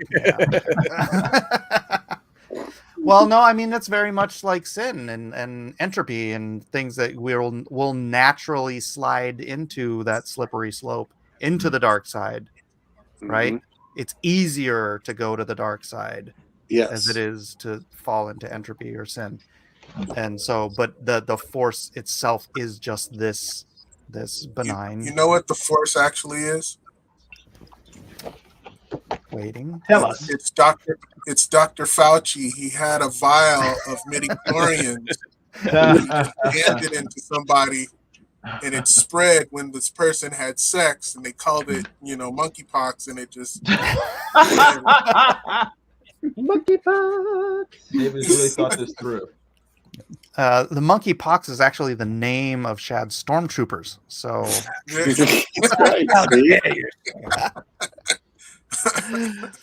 so you're going more barbarian. Yeah, so the actual visual style of this is going to be a bit of a cross between Conan the Barbarian, Star Wars, space opera, with a kind of a splash of some other influences that I just really like. I'm not sure if anyone is familiar with the manga or anime called Blame.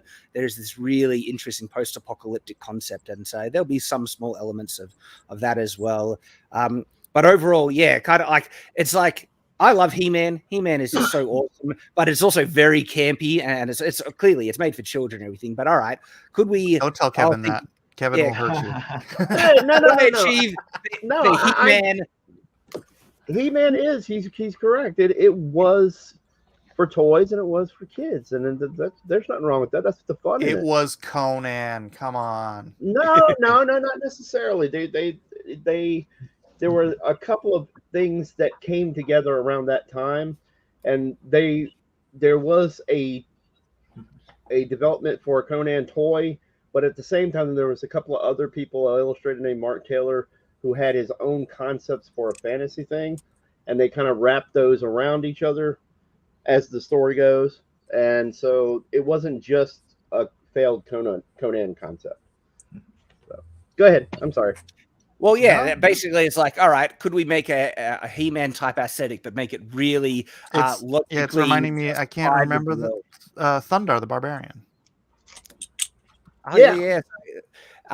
And could we make it logically consistent, make sense for the world, and also because He-Man is awesome, and so part of this as well is just like, let's make heroes just masculine and the women beautiful, and just embrace the heroic ideal of the 80s, but also let's do something with really solid world building, a great story, an awesome universe, this is one I definitely want to produce as a full-blown graphic novel series in with the spirit and soul of Star Wars, but something also new and fresh with a different take. You know who we should get to draw this? Kevin Sharp. Oh, hey man, Kevin, bring up some of your stuff. We're gonna convince Shad right now. Let me see. I got my iPad out. I'll just I can't give away too much. Well, anyway. Shad is going to come away with this saying we absolutely need Kevin to do this book. But there's for my one of my latest pages of color from Dragon Guard. Dude, that looks great. See, he's already started. But there we go. Just a little. Show more. Little taste. Well, all right. Let me pull up the other folder. Grab some pages, dude. Grab some pages. So, I'm gonna have to bounce like just a couple of minutes, guys. My wife just returned with the kids, but I all right. Family let me first. See here. As will I. Your health all right, Shad? I know you've been through some stuff. It always is up and down, but you know, I'm going all right.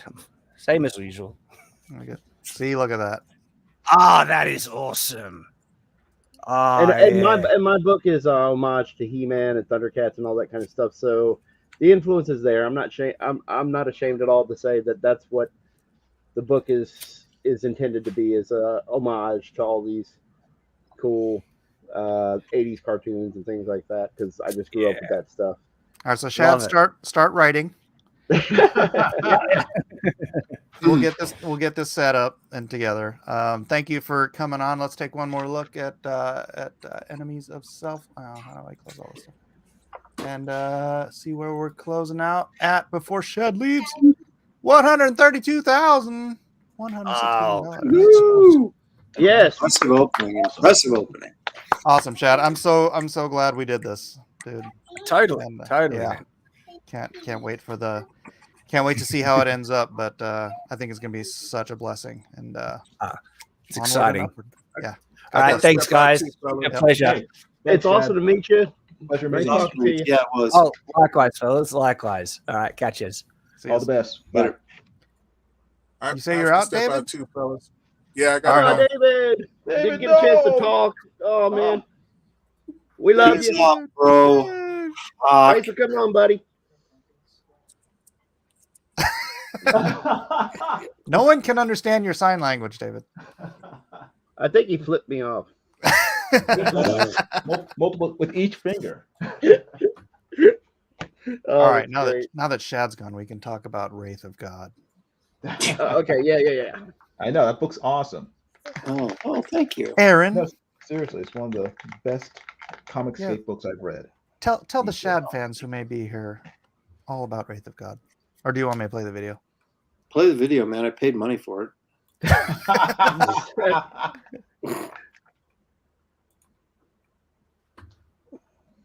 There's no sound, though. Yes, there is. I can't hear it. You don't hear it? Oh, I maybe hear they no can hear sound. it. Maybe they can hear it. Wait, in the do you chat. hear it or not? No, I don't hear it. Something goopy going You're on. the one causing all the problems with your You know what, Mister? skills, Mike. You're the one who Boomer. noped out in the middle of the stream. Boomer I Mike. did that to see if the echo would stop. Yeah, he was that's trying to what I help thought. Mike. And now what? See, you keep echoing. Just be quiet for a minute. I'm not There we go. echoing. There it is. There you go. Finally.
Wraith of God.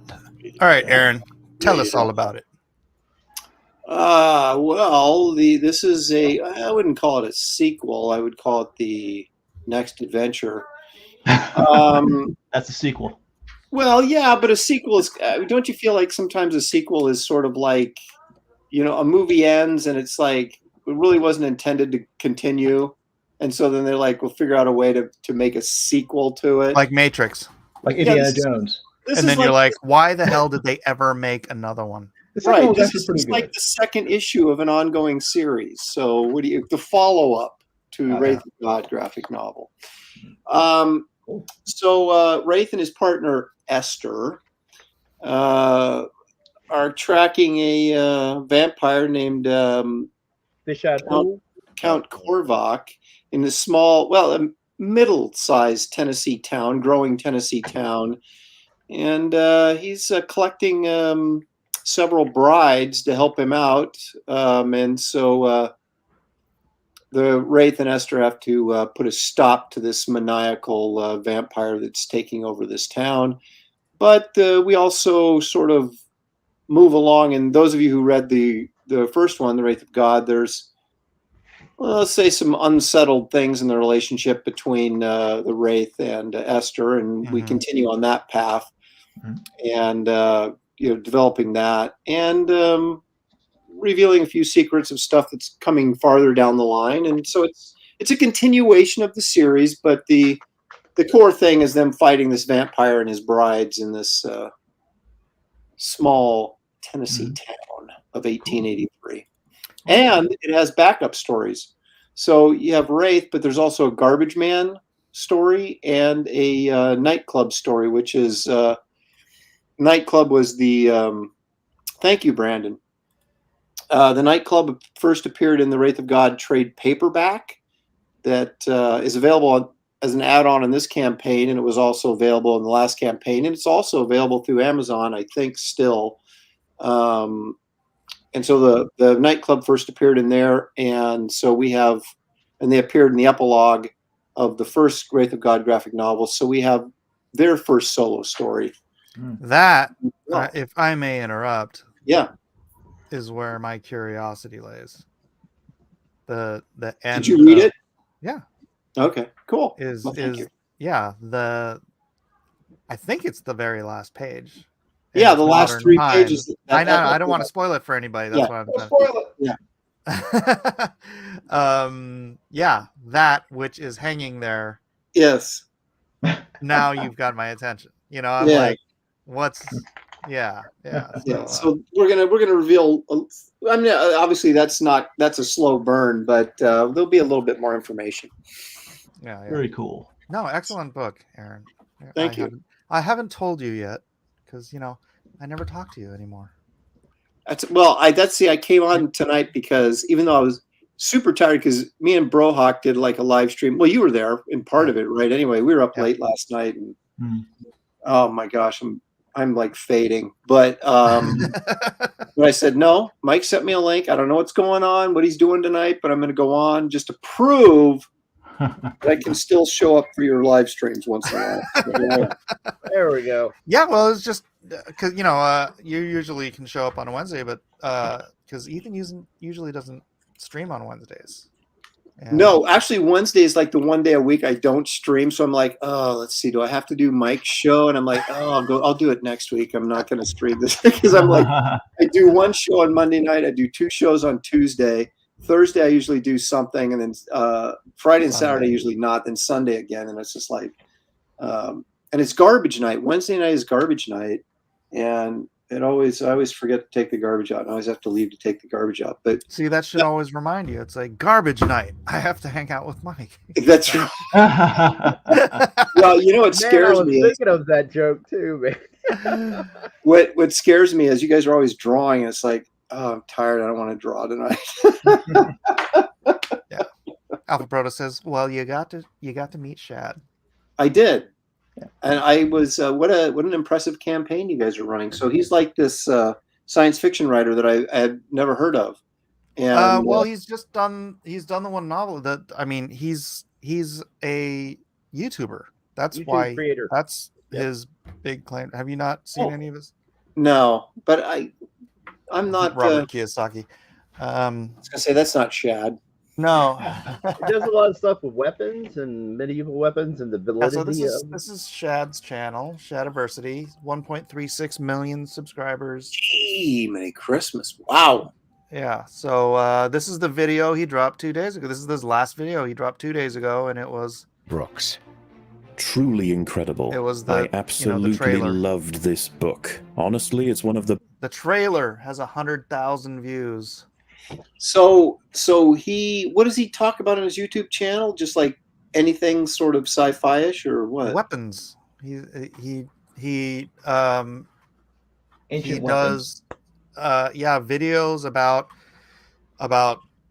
the realisticness of like fantasy weapons, or like here's his very popular one, female armor.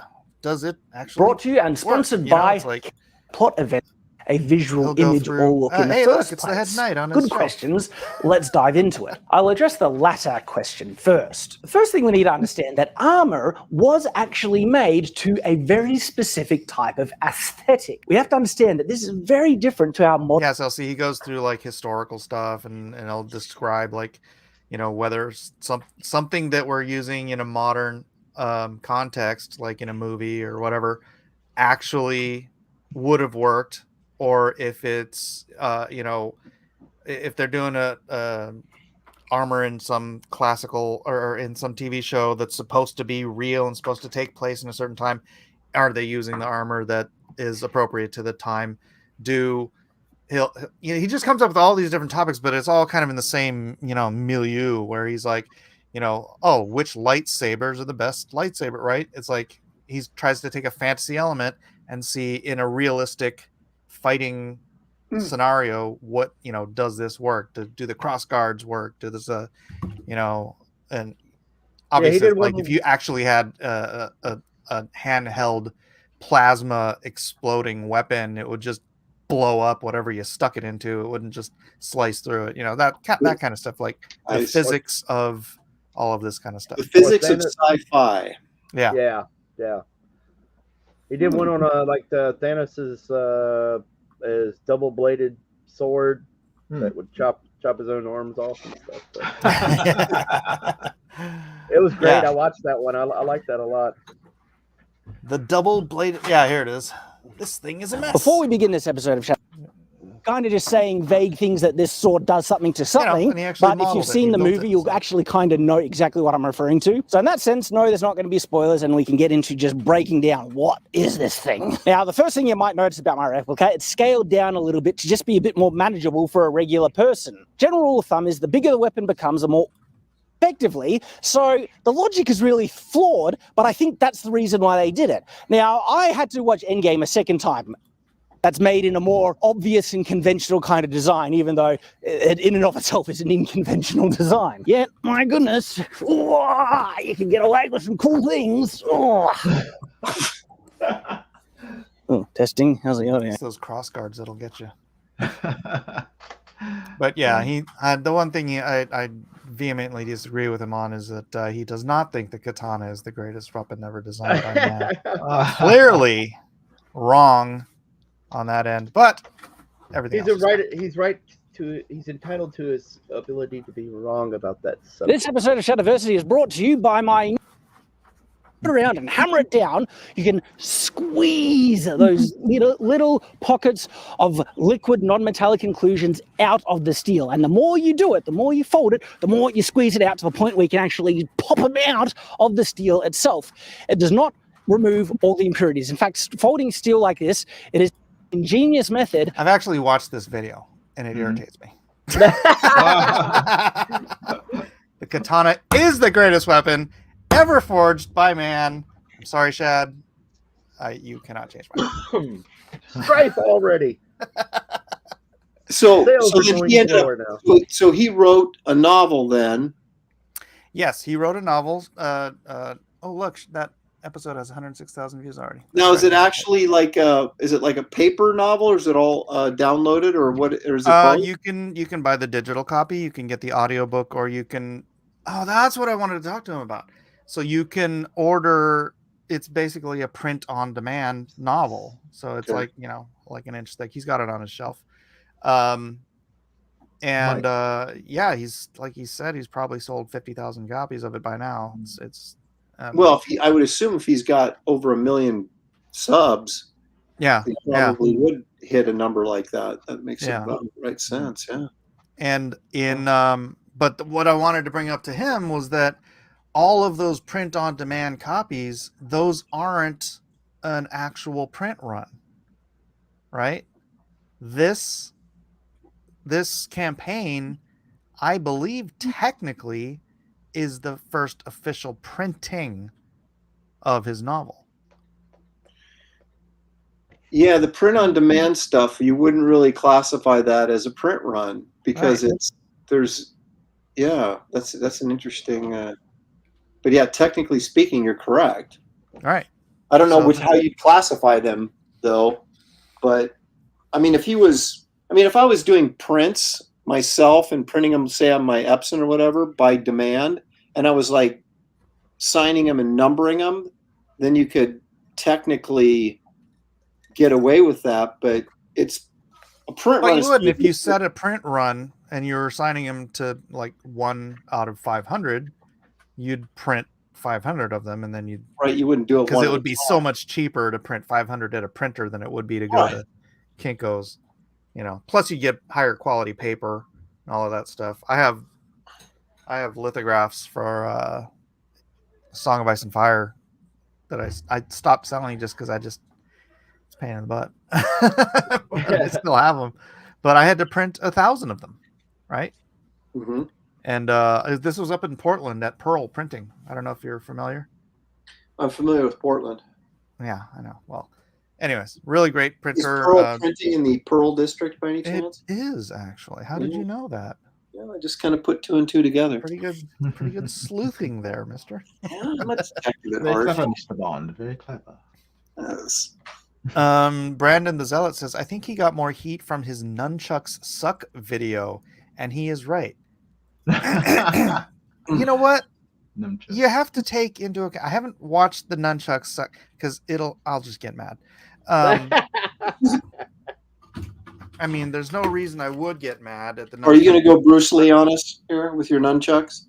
He can't. He's Japanese. I mean, I could technically, but actually my arm's kind of jacked up, so it'd probably be a bad time to use the nunchucks. Plus, I'd probably break my lamp. Yeah. But I can use nunchucks. And you know what? Star Wars kid. I could knock you out with my nunchucks, so that's what I'm saying. The point about nunchucks is that these were threshing weapons. So in I think it was in Okinawa when I think it was the Koreans, overtook Okinawa. They took all the weapons away from the Okinawans, and so they started practicing with their farm weapons. That's why the weapons in karate are nunchucks, the three jointed staff. That's another thrashing weapon for thrashing wheat, thrashing the field. Scythes, right? Which So you're saying the Chinese they're stole all their farming weapons as from well. the Japanese? Huh? Or the Koreans? Are you saying that the Chinese stole all their weapons from? Is it the Chinese or the Koreans? They disarmed. them? Yeah. They disarmed the Okinawans, and the Okinawans just started using what they had, which was the farming weapon, the farming tools, which couldn't be confiscated because they were farmers. They had to farm, and they just turned those weapons into martial arts tools. Yeah. And so the garden that's why hose. that's Yeah. right. What? I do not want anything from Jack in the Box. Thank you. I heard Jack in the Box. Jack in the Box. Yeah. How come the book is like It's 11:43. Look at that. They messed up my bet. Terrible. Tell them to give me Gunshot. some egg rolls from there, please, and mail them to me. So, anyways, that's why, tools of necessity. It's not like Well, somebody. now wait a minute. I will chain two sticks together, and this will be my weapon. It's no. Well, hang on a second. So you're saying the Okinawans developed the nunchucks? Mm-hmm. Well, no, the nunchucks existed. This is a farming tool. This is for beating, threshing. Yeah, but they developed them as a weapon. They developed the martial art to use the weapons that existed. I mean, the tools that existed. Well, so now, so now wait a minute. So the Japanese would be most associated with like samurai and ninja stuff, right? Mm-hmm. Well, I guess that's a tool of the ninja, right? A nunchuck. No, ninja is like straight swords, like straight samurai swords. And Okay, but they don't throwing stars and knives. Okay, assassin, that's Japanese, right? So yeah, I mean, that's like. So I don't really associate nunchucks with Japanese culture. I mean, I think like Bruce Lee and stuff, and he was Chinese. Well, if you ask an Okinawan, they wouldn't say they were Japanese. Well, wait a minute. Isn't Okinawa in Japan? Okinawa is the island south of Japan. Yeah, but isn't it called like Okinawa, Japan? Isn't that how they sort of? It's Okinawa. So don't associate Okinawa with Japan. It's like if New you're Zealand. in Japan, you would say Japan. It's sort of like Taiwan is to China. New Zealand is except for they do all fall sort of under the same government, but it's they're like if you're actually an Okinawan, you call yourself an Okinawan. I don't know if it's still that way. It was when I was younger. Okay, so just let me get this straight. So the Okinawans developed the nunchucks as a weapon, their farming tools as a weapon, and then other martial arts just kind of stole that from them. Well, I mean, Bruce Lee was Chinese, right? I believe karate. I mean, there's different martial arts. Karate is from Okinawa originally, I believe. I might have to look that up, but I think that is from. Yeah.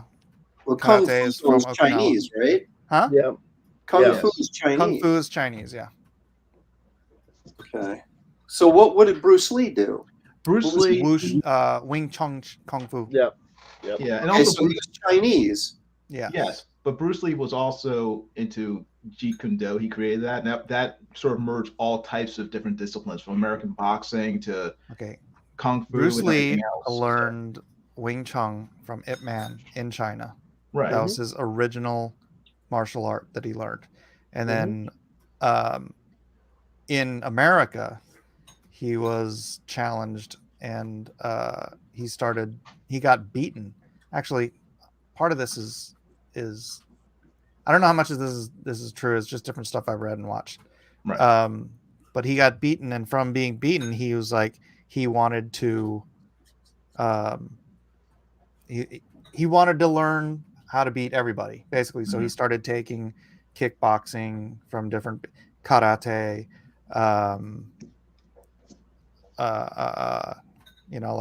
boxing.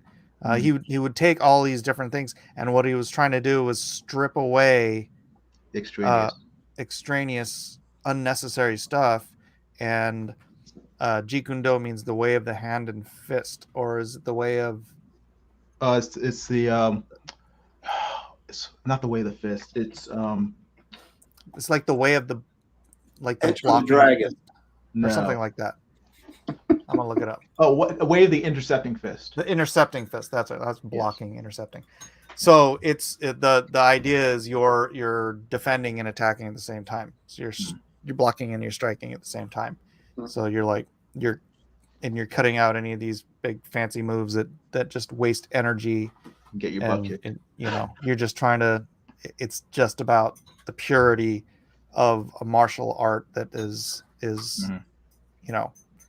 you're there to end a fight. The longer you're fighting, the less chance you have of beating your opponent. Right? The shorter the fight is, the shorter you can make the fight, the more likely you can end it. Yes. Incredible. Yeah. See, I've only seen like Game of Death and Enter the Dragon, so I don't have a deep understanding of martial arts. Aaron, I thought you had seen all of his movies. Here we go. This space for instance, Okinawa was the kingdom of Ryukyu before it became part of Japan. I'd say it's more like Hawaii to the U.S. It has a distinct dialect and some unique cultural elements. Yeah. It also has a naval base, doesn't it? Yeah, I believe there was Okinawa where they tried to where the Iwo Jima was, right? I think Iwo Jima was on Okinawa. Maybe the space for us. I don't remember. I was pretty young back then.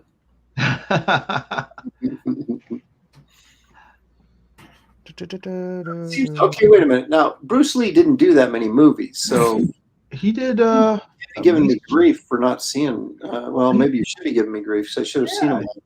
Yeah, he's done like five or six. Well, it was Enter the Dragon, right? Which is where he goes to the island and fights. No, Iwo Jima's way far away from Okinawa. So, give me a rundown of Bruce Lee movies. There's Enter the Dragon. There's Enter the Dragon, right? Okay. What's the plot on that? I may have seen that. Fist of Legend. Enter the Dragon was the movie that made me want to take martial arts. That's why I took Taekwondo when I was a kid. Yeah, but what's the plot? Give me the Reader's Digest version here. Well, I may have seen it. You killed my teacher. You killed my master. Oh wait, is that Game of Death? Or is that all of them? No. I've seen Game of Death, and Enter the Dragon was a tournament, and then a tournament. Right? Yeah, I saw that. Right? Okay, I saw it. Was like Bolo Young and. He's a government agent for the U.S. Yeah. And John Saxon was in that. Saxon, yeah, exactly. Yeah. And that black guy with the big fro that got black guy with the big fro. He got hung up. Jim something or other. Named Jim Kelly. And he had his own movies. He did a bunch of his own movies after that. Yes, he did. Okay. The black guy with the big fro. Yeah, he got all the chicks in that movie. It was Luke Cage. Yeah, he got all the chicks, man. That's why I respected him. He was cool. Bruce Lee's out wandering around the courtyard, and he's like, scoring on all the women on the island. So you're like, dude. That's what got him killed. Man. Yeah, that is what got him killed. You act like you're straight out of a comic book. It's right. I remember that one. That's right. Great movie. Okay, so then there was what? Way of the Fist or something, would you say was another one? Fist of Fury? No. Fist of Fury or Fist of Legend? Fist of Legend is a Jet Li movie, says Alpha Proto. It was? I thought that movie was a remake of a Bruce Lee movie. Oh, Bruce. Yeah, I guess we could just look it up, couldn't we? Bruce. There's Game of Death. Game of Death had Kareem Abdul-Jabbar. Right. Yeah, that's when he had to go the different levels and fight the different. Right. Exactly. Yes. You're right. Game of Death had Chuck Norris in it, right? No, that wasn't Game of Death. Where's the one where he pulled a handful of chest hair off of Chuck Norris? That was the one in Rome. That was I can't remember the name of that one though. To Wikipedia. Yeah, because I can't remember that. I thought it was Game of Death too, but that was Game of Death. That had to be Game of Death. Well, Alpha Proto says Way of the Dragon. So there's Enter the Dragon, Way of the Dragon. Okay. It's Fist also of the confusing Dragon. because they had different names depending on where you're at. Like one was called Big Boss, and it was actually Fist of Fury or whatever. It gets a little confusing. Oh, okay. Game of Death has Bruce Lee, Robert Wall. Right. That's a Scarface. Kareem Abdul-Jabbar, Chuck Norris. See? Oh, he wasn't that? Yeah. Was that the? That might have been the beginning opening sequence. Is when I think it was. Sammo Hung, Roy Chiao.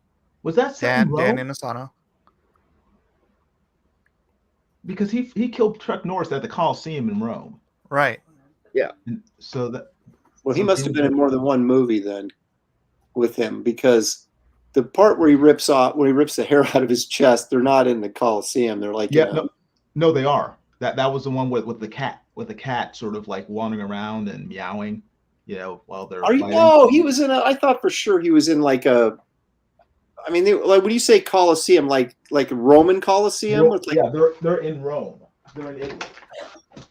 Hold on, I gotta look. I gotta.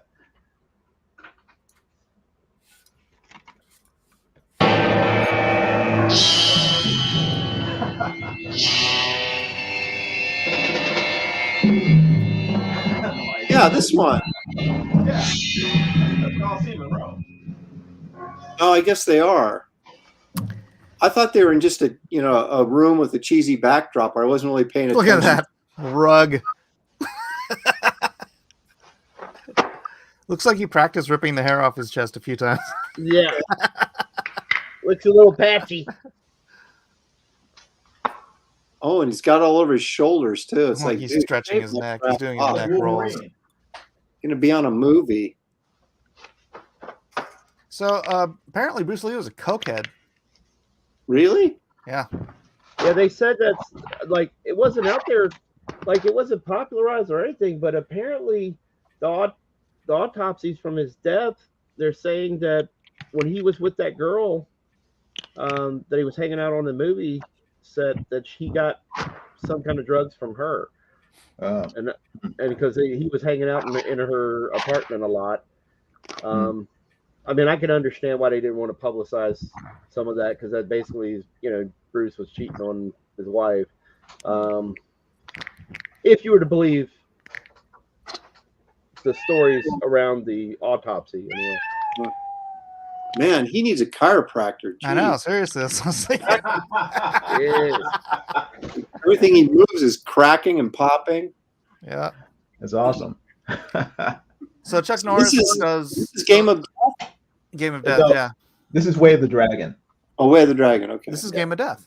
No, it's not. It's Way of the Dragon. Yes, it is. Oh. Well, like I remember, they called them different names in different territories, so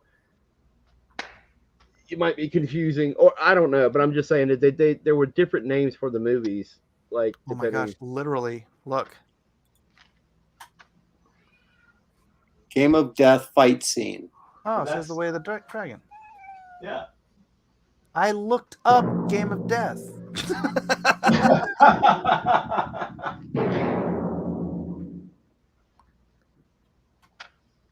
Was Game of Death the one in the yellow tracksuit that he died in? Yeah, he died. Yeah, he died. Yeah, exactly. He died during the making of it. Yes.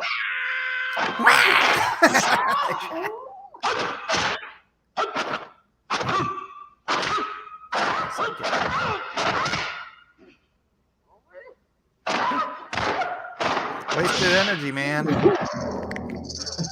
Ooh. This movie's great. I love that yelling and that. Yeah, there you go. Do it. That big drum sound. Boom. Keep your hands up, dude.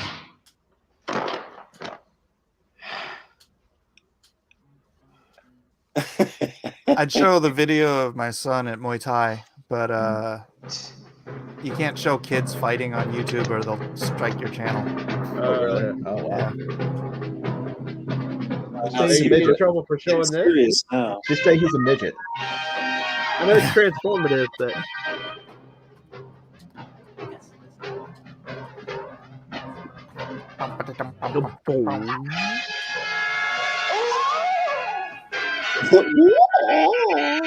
It was the 70s, man. All them trumpets. Just like all the remember like the Big Red One and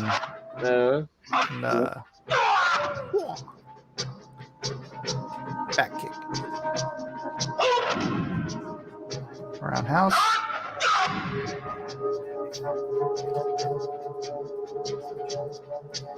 that's funny because she hated slow motion. It's funny that they're doing this in slow motion. That's just straight up Taekwondo that freaking Chuck Norris is doing.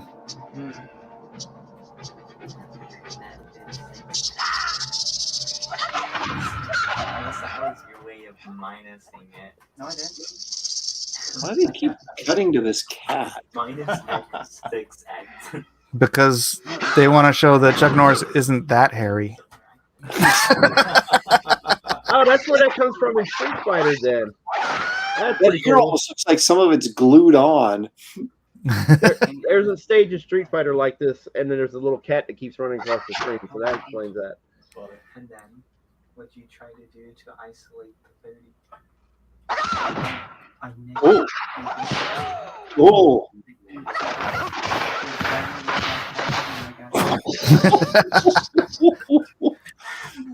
What the heck is that? The last.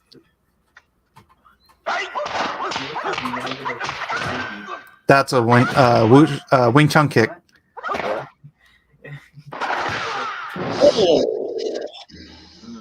The one. I know. That's on the right side. I hit 4/3. I don't know. I don't know how to do this, so I'd love to. So have we determined if this is Game of Death or Way of the Dragon? Way of the Dragon. I'm gonna go with Way of the Dragon. So I don't really know.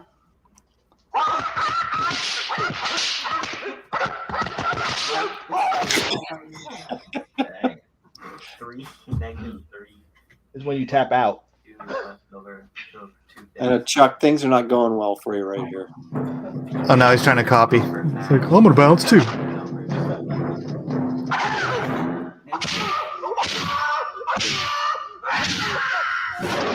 Nice. Those punches were called Hollywood. Yeah.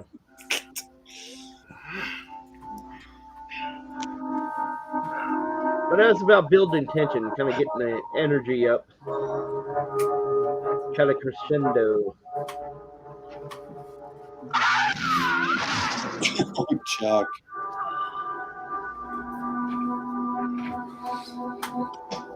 Wasn't Chuck Norris like American champ, or was he a world champion?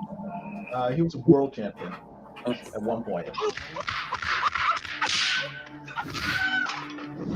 I can't teach this. This is hard. Tim slapping him. Stay down. Yeah, in Wing Chun, the only kicks they teach you are to break the knee.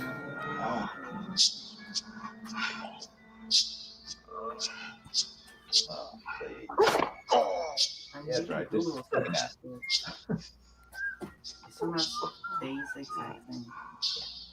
Well, if he broke his knee, his career's over. Especially in 1972. It's not the career he's going for. It's, Yeah. you know.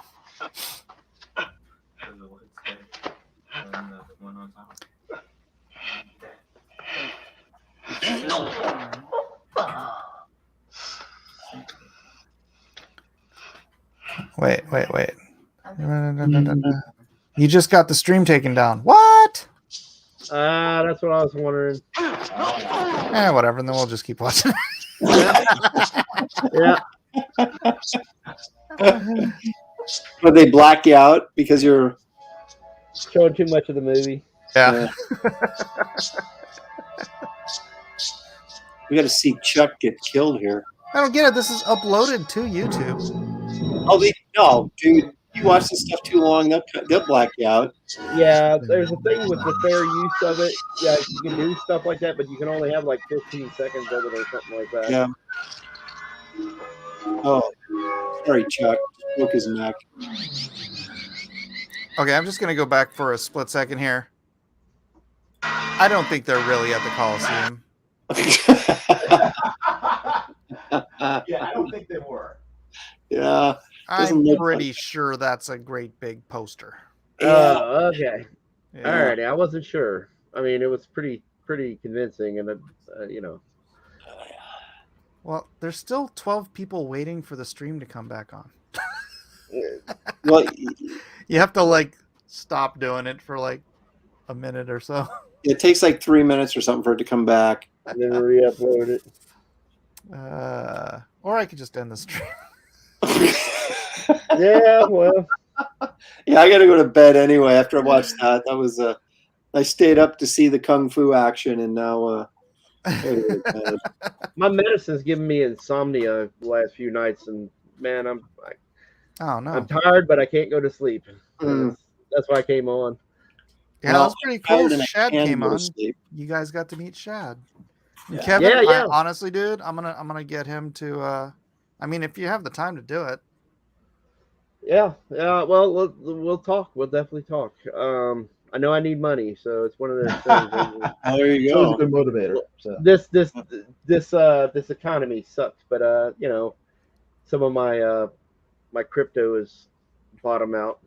So that's an investment, anyways. Yeah. No, but he'll. Yeah, if I can get him to move on that sometime. I don't know how he hasn't written anything yet, but that would be ideal. I think Aaron, you're busy doing your own stuff, so there's no way. I think you'd be good for the Superman or the superhero stuff. I'm a barbarian at heart, but yeah, same here. Really? Oh, Aaron wanted to do it. No, Aaron's got it. I can barely keep up with what I'm trying to do. Yeah, I know. Self-publishing, man, it's a full-time job. I know. Even when you're not drawing. Yep. Oh, darn it, we're back on. And congrats, by the way, you both kicking butt, Aaron. Thank you. Appreciate it. All right, now that we're back up, we're gonna end the stream. Yeah, exactly. Now that we're here, hey everybody. Good night. Thanks for watching, everybody. All right, good night, although, you know what? I'll probably stick around and see if Dark Gift wants to come on. You gonna take off, Aaron? Yeah, I gotta go to bed. I can't take it anymore. All right, sir. Bruce Lee woke me up for a few seconds, but I'm heading so. All right, you guys, have a good night. Thanks for good night, Aaron. Best to you and your family. Yeah. Thank you. See you guys.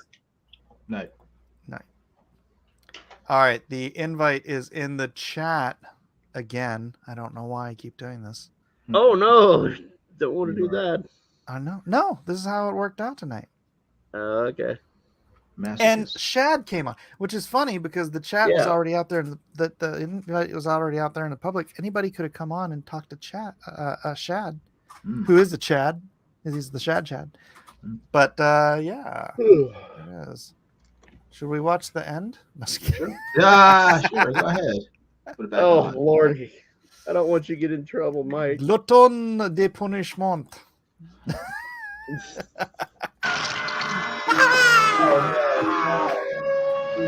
Remember, 15 seconds. You are 15 seconds. Yeah.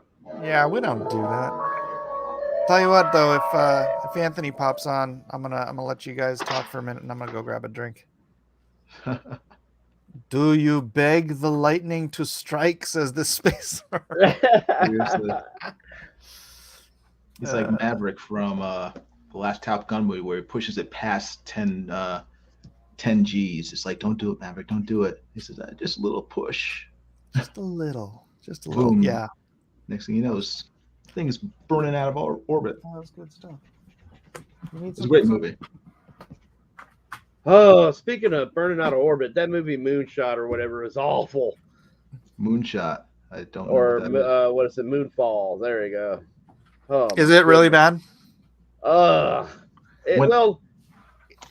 know, if if you really, really liked ID4 and Is that the one with Halle Berry?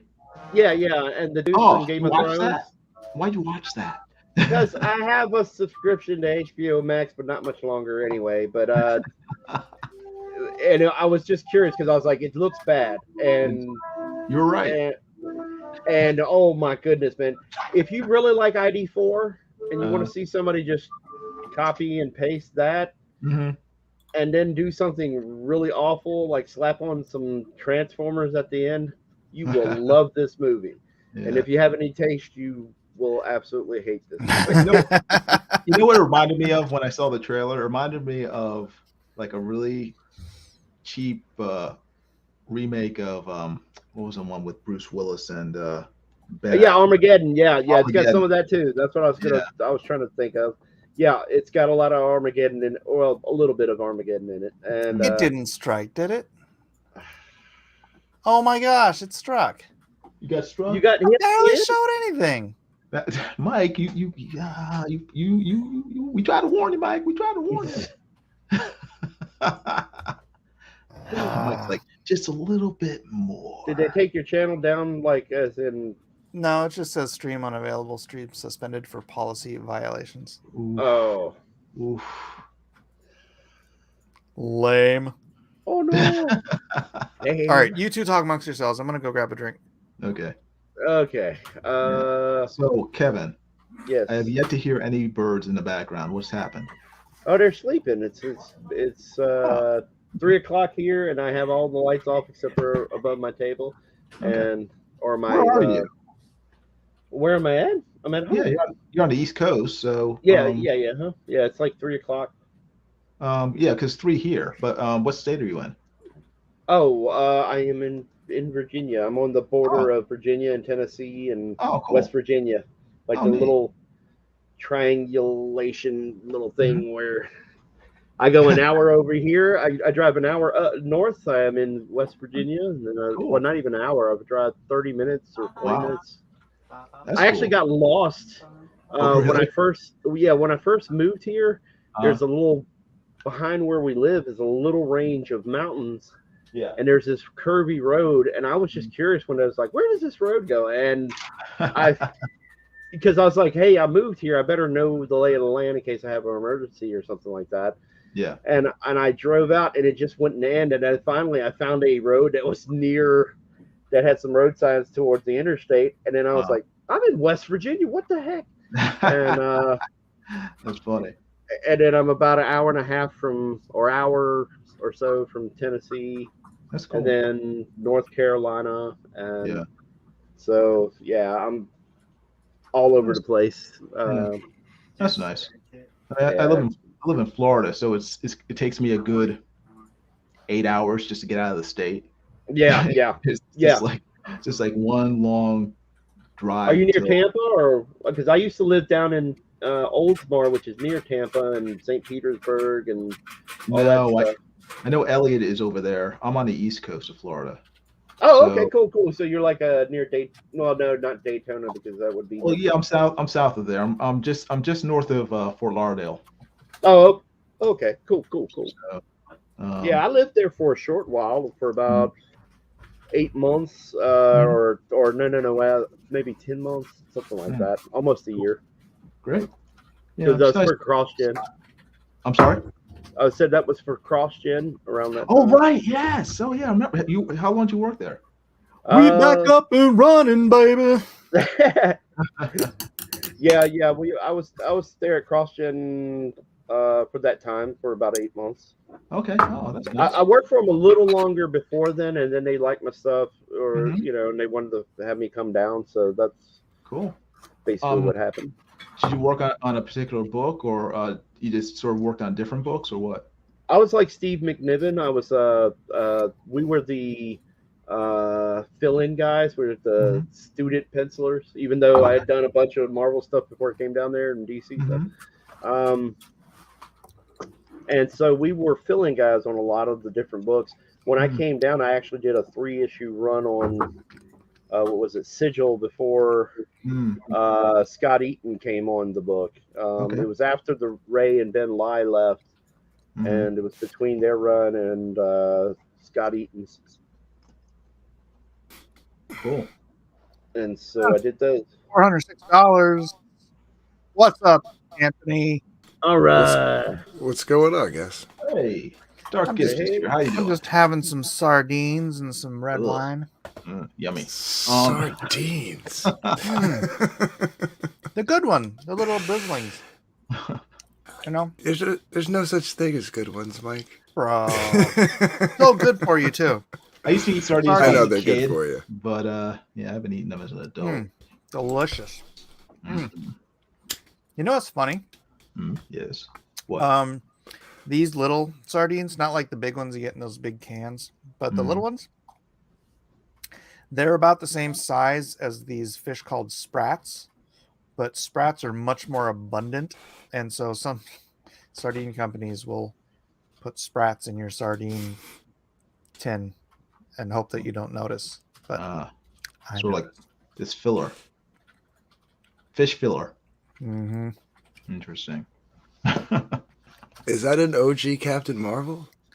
No, this is the second generation Captain Marvel. The OG Captain Marvel is red with a big lightning bolt on his chest. Well, right. I'm talking about like after Marvel. Yeah. So this is the hot black one from from the 80s. The real depending on who Captain. drew her. The Avengers. Yeah, she was always hot, even when she was drawn poorly.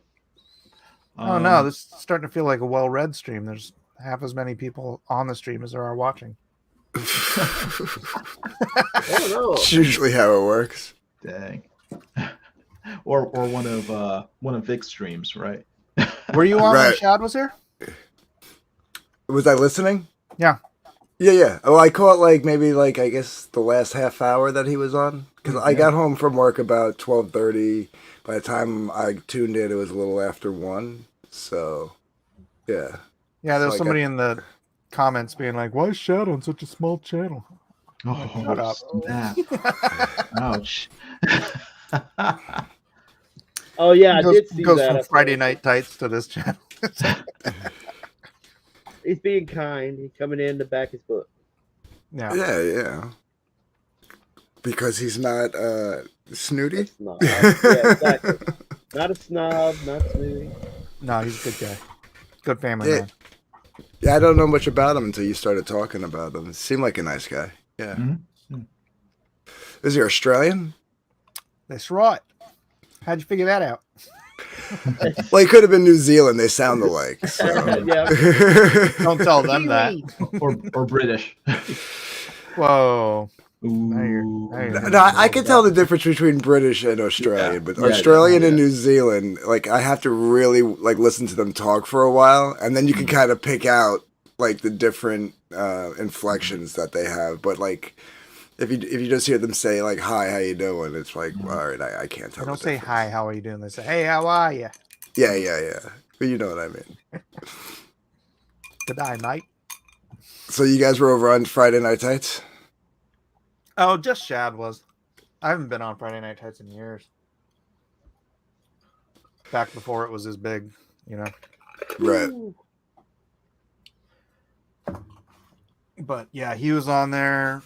4.5 hours. They talked about the book for 10 minutes, 5 minutes here and 3 minutes here and 2 minutes here. And dude, it's up 30,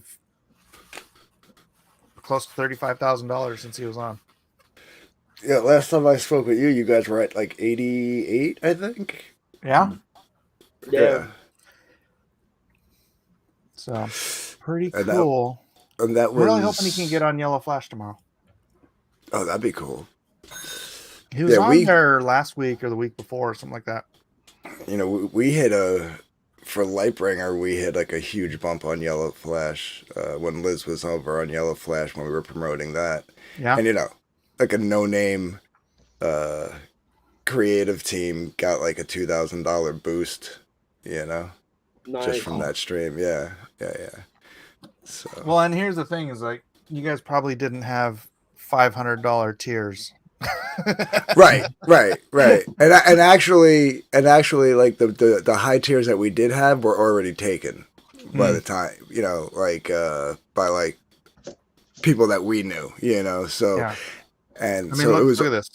Look at this. We have a super fan collector's bundle that's $500. We've sold 29 of these things already. Wow.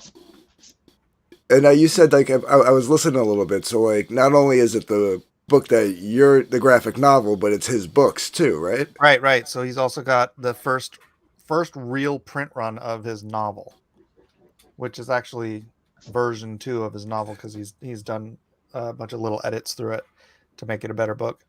And yeah, you can get that. You can get that with all 4 different covers, and you can get it leather. And these leather ones are killing it. And these things are flipping expensive. The full set for the leathers, signed, numbered leather collector bundle, $549. That's just for the 2 books. Wow. He sold 30 out of 100 of those. Leather collector's bundle, $350. 37 of those have sold. Those are going to be gone pretty soon. Well, the limited ones, the signed ones. Yeah, I think. And then there's also a secret tier that we don't talk about that's pretty pricey. Now, are you running this campaign, Mike? I mean, I built it. I built the campaign, but he's he's in charge of it. So he's in charge of it. Although every time he wants something changed, he asks me to do it. So you're running the campaign. Mike is a puppet master. No, I know the feeling. Is the graphic novel going to be under? Does he have his own like imprint, or is it going to be under Blacklist? Or we won't. No, it's not going to be under Blacklist. He was just talking about how he wants to if this is a success. Yeah, right. He wants to expand and do a whole comic book company, basically. And so he was talking about a couple of different titles he has. One is like I would call it like, I mean, it seemed the closest thing to Thundar the Barbarian, but with more Star Wars influence. And I was like, you need Kevin on that. And as soon as he saw Kevin's stuff, he's like, yeah. Nice. Yeah, and Kevin, he pays well, so if you this would be a solid gig for it. Plus, like if I was interested in still selling Lone Star, I could open another Lone Star campaign and try to sell that alongside this. Yeah. Right. But you could do the same thing with Dragon Guard. Like actually, you know what? He asked me if I wanted to put Lone Star on this campaign as an add-on. Oh, wow. Yeah. And if it was done, I might have said yes, but it's not done. So I got to ask though, $100,000 goal. That was a big ask, no? Yeah. I was surprised. Yeah, but I at the risk of repeating myself, bro dropped one freaking video and then mentioned it at the beginning of another video on his other channel and got it to $98,000. Yeah. It's pretty much like a numbers game. I mean, if you have like 1.3 million subs, you're pretty much guaranteed to get. Yeah, well, I showed that on his channel. He's got 1.36 million subs. So that commercial he posted, which is the commercial on there, got 101,000 views. I mean, for essentially a commercial. Right. So that's not too bad. Not too shabby. When he mentioned to you that he was going to do $100 goal, what was your first reaction? Well, I had already had it set for $1,000, and then I got an email from Mary, his assistant, and she's like, Shad wants to change it to $100,000, and I'm like, well, there's a point, there's a reason we do the $100 or the $1,000. It's because you're gonna reach your goal, whatever your goal is, right? But the algorithm, if it sees that you're doing 10 times your goal, the algorithm is more likely to promote your book, you. right? And she's like, "Oh, you know, that's smart." And I'm like, and she's like, "He still wants it at 100,000." All right. He's a boss. He paid me to do it, so you know. And he went flexible too. That was, well, I mean, at 100,000, you got to figure, yeah, you can go flexible. Plus, you know, when I sent out the email that said, "Hey, we reached our goal of $100,000," that's a lot more impressive than we reached our goal of, you know, 1,000. two collector's sets. Right. 2 strikes in one night. I know. I can't believe they struck me the second time. Dude, 3 seconds in, not even. Like Really? It was like he said like 3 words and then it was off. Lame. That's why I was like, maybe I'll wait to see if the stream stays up. I'm just farting around because I don't. This one's just doing homework, so I don't think he's doing Muay Thai tomorrow morning. Muay Thai. Yeah, they're both in Muay Thai now. These two. Wow. And they're in different classes because he's 15, so he's in the adult class, and so he's younger, so he's in the kids class, and it's like a totally different class because in the kids class they spar for like the last 10 or 15 minutes of each class, like kids just fighting each other. But they don't do that in the adult class. You have to reach a certain level of skill before you're approved for the sparring class. Oh wow. Yeah. See, I heard you. Adults I heard can really you hurt each other. Right. Yeah, I heard you mention you did taekwondo. I did taekwondo when I was a kid too, but like they didn't break it up into ages. Like I was like the highest rank. Everybody, right? Yeah. Yeah, like me and this kid. God, I can't remember his name now. I think his name was Kevin. Ken. No, Ken. His name was Ken. Me and this guy Ken, we were like about the same age. He was maybe a year older than me. We were the 2 highest ranking belts in the class. And there was adults older than us, and I was like 13, 14, 15, you know, like during like those early teen years. Mm-hmm. And when we go to competitions, I'd be fighting kids like 18, 19 years old, at like 14 years old. Like they didn't care. I started in 3rd grade, and by 7th grade, I was the next rank would have been black belt, and that's when I quit. Right. Yeah. My brother was already in black belt training, and then we both just quit. Yeah, I started when I was like 8 or 9. I think I was like in the 3rd grade when I started. Yeah.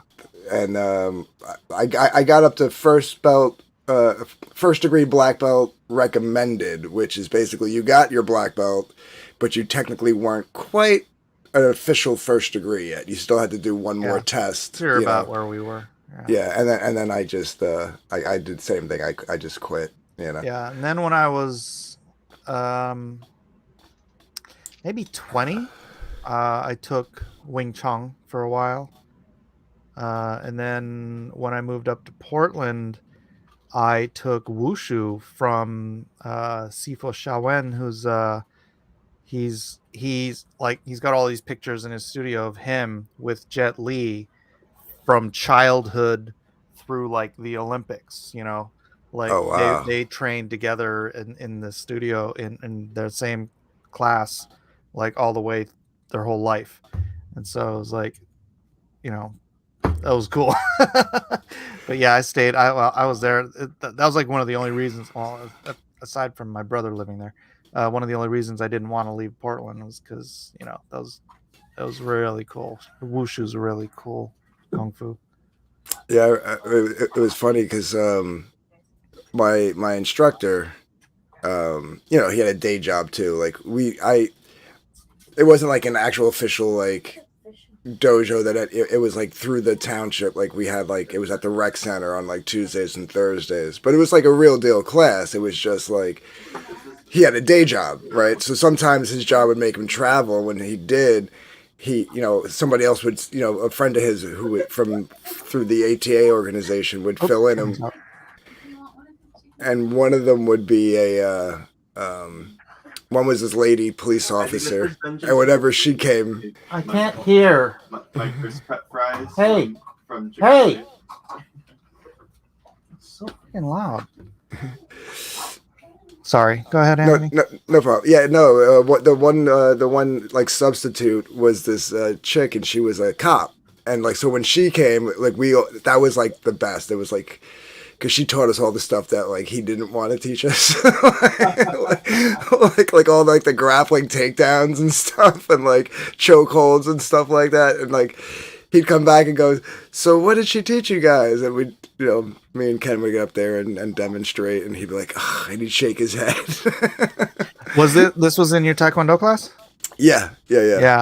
What else did they teach you like as part of the whole course? Did they teach you any other martial arts? Like we also learned Hapkido and Eskrima in our Taekwondo class. He didn't. Like the main teacher didn't. He stuck with just Taekwondo. But when she came, she was the one that showed us like some of the more violent forms of martial arts that she knew. You know, like you ever heard of Sansu? I heard of it. I don't know. I don't think she ever taught us anything from it. No, nobody. Sansu is like it's the killing martial art. It's like you'll never see it in a tournament or like an MMA or anything because it's essentially how to kill your opponent in 30 seconds. Right. It's my buddy Nia and Jason, not you, Jason, used to take it here in San Diego, and they were just freaking beat up and bruised like all the time because the training is like, so Sansu is this martial art was these monks. They trained in autonomic body reactions and the techniques on how to strike a rapid succession of strikes, because if you punch somebody, in the lower right quadrant, their body will automatically, it's autonomic. It's your natural reflex to turn in a certain way. And so the way these monks would learn, they'd have all these monks like in this room, and they'd have these prisoners of war, and it was essentially, you can go if you can beat our teacher, basically, right? You can be free. Otherwise, pretty much they killed him. But but what they would do is in order to like sort of develop this martial art, they would strike all these different people in the exact same spot, and like they'd be on the side with their little notepads seeing how the body would react, right? And so they created this martial art that was a series of strikes where you set up, you do your first strike, you know where the head's going to be for the second strike, and you've already got the second strike coming up where the head's coming to, right? And so it was like you start in and you're just like, bah, bah, bah, and the guy's freaking dead. So it's like nothing you're ever going to see like in MMA or anything, because it'd basically be a bunch of dead people. And yeah. But it's very good for self-defense. It sounds like it. Yeah. But like she would, like I said, she would show us a little like jujitsu and stuff like that, like stuff, other stuff that she knew. Japanese jiu-jitsu? Mike, I was, like I said, I don't remember. Like, yeah, because I don't think Brazilian jiu-jitsu was developed until like 30 years ago. So when we were kids, I don't think it existed. Yeah, so it had to be, yeah. So, but like a lot of grappling stuff, and like I said, holds and stuff. Like, and she actually would teach you, like this is a good chokehold. She's like, and if you actually twist this way, you can snap their neck. And like she would tell us shit like that, yeah, that's why he was like he was always reluctant to have her fill in, but like sometimes she was the only one around. But I have to say, like, when we got older, like into like our like mid-teens, like later teen, like 15, 16 years old, me, that guy Ken, and one of the older guys would help him out. Like he was like remodeling his house, so we'd go and help him out, and he would actually teach us some weapon training and stuff like that, like how to use a bow staff, how to use nunchucks, how to use a katana, stuff like that.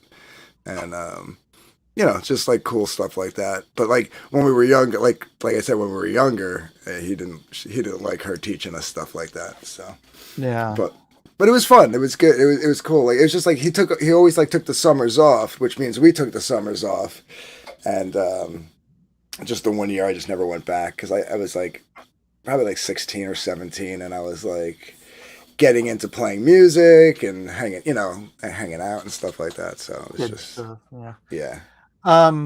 You know who Ernie Reyes Jr. is? Yeah. Yeah, that's I used to do demos with him because I was in West Coast Taekwondo. My sifu was Ed Fong, but there was San Jose West Coast Taekwondo, Milpitas, and I can't even remember where Ernie Reyes Sr.'s dojo was, but it was those three studios were West Coast Taekwondo, and so when we'd go to do demonstrations at tournaments and stuff, it was like me and my brother and a couple other guys from our studio, some people from Milpitas, and friggin' Ernie Jr. and some other kids from there too. So we'd go to tournaments and we'd get beat up by Ernie Reyes Jr. So because he's the little star, he's a little black belt at 9 years old. It's like yeah.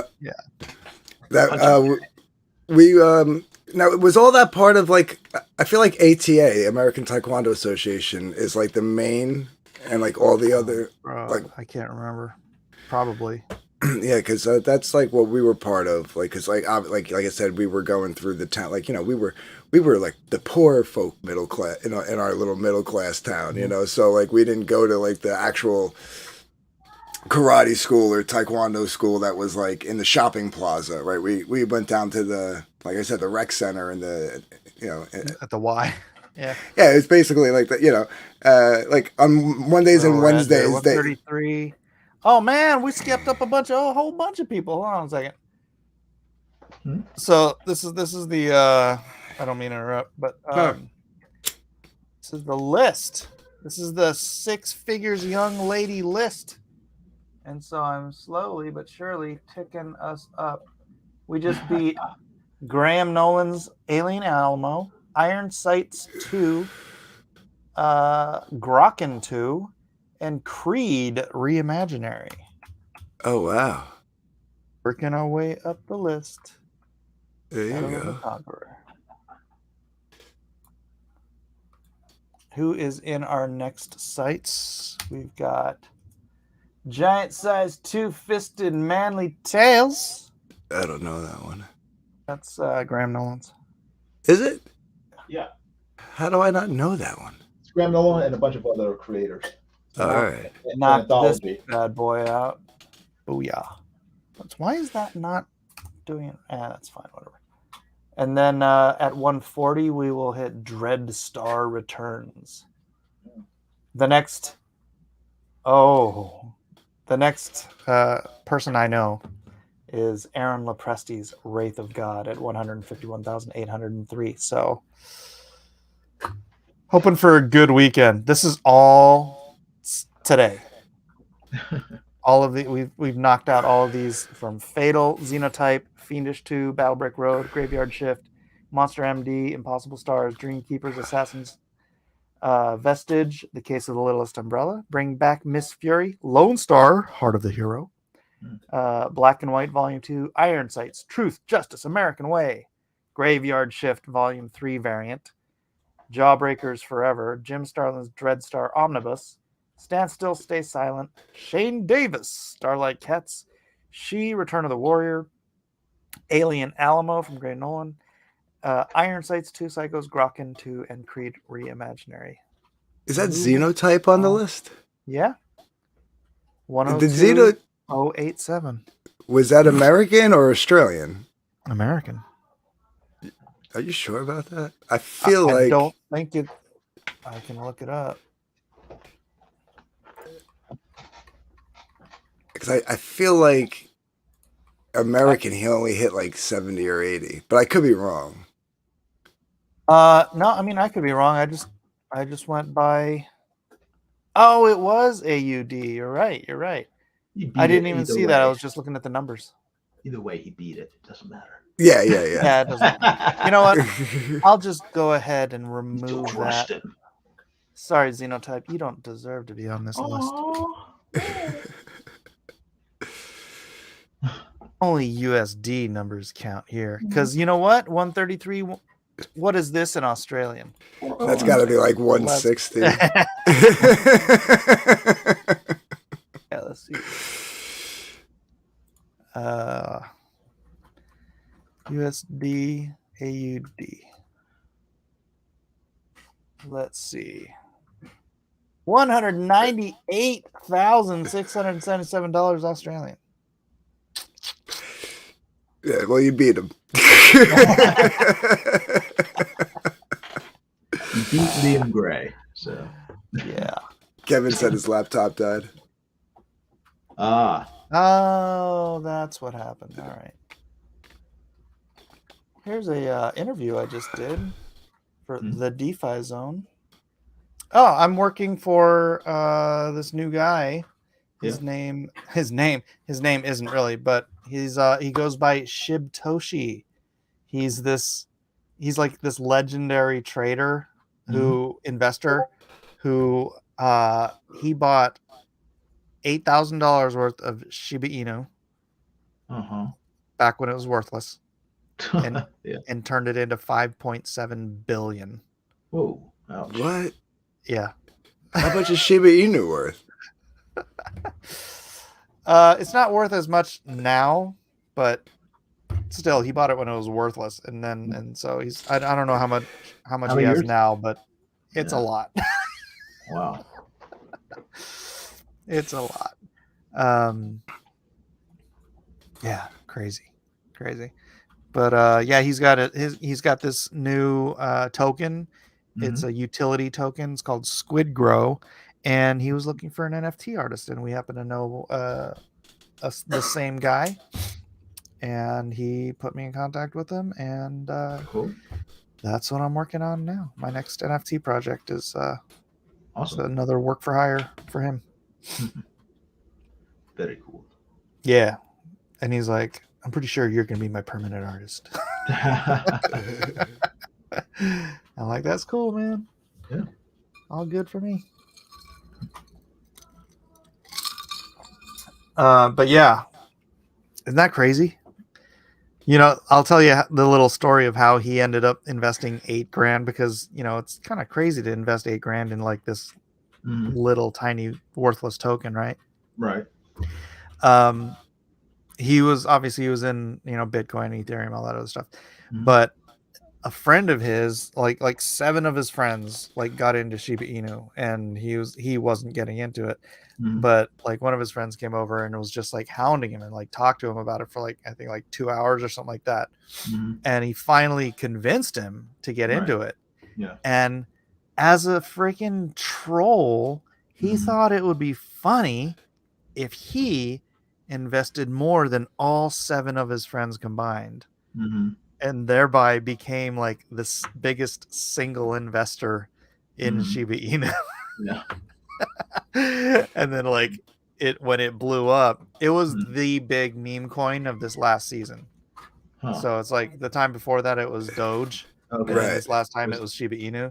Okay. And so it was the biggest. So it went, this $8,000 investment became 5.7 billion. And wow. And people were like speculating that, you know, the owner of this like had died or whatever, because like he hadn't sold any of it. Yeah. Right. But then he was like, he moved like 100 and I don't know. He moved a ton of it like to 7 different wallets, and they're like, oh crap, he's still alive. And like, he's like super private. Like, I don't know his real name. Right. Nobody knows his real name. He's like super, super private. He's smart. Totally. He doesn't want to be doxxed at all. Because like, you know, you freaking got Donald Trump money. Right. But you're totally anonymous. Except for your neighbors notice that you have like 4 Lamborghinis and a Ferrari. Which he does, right? He's like, It's so funny. But I wish I just had $8,000 to put down on a troll.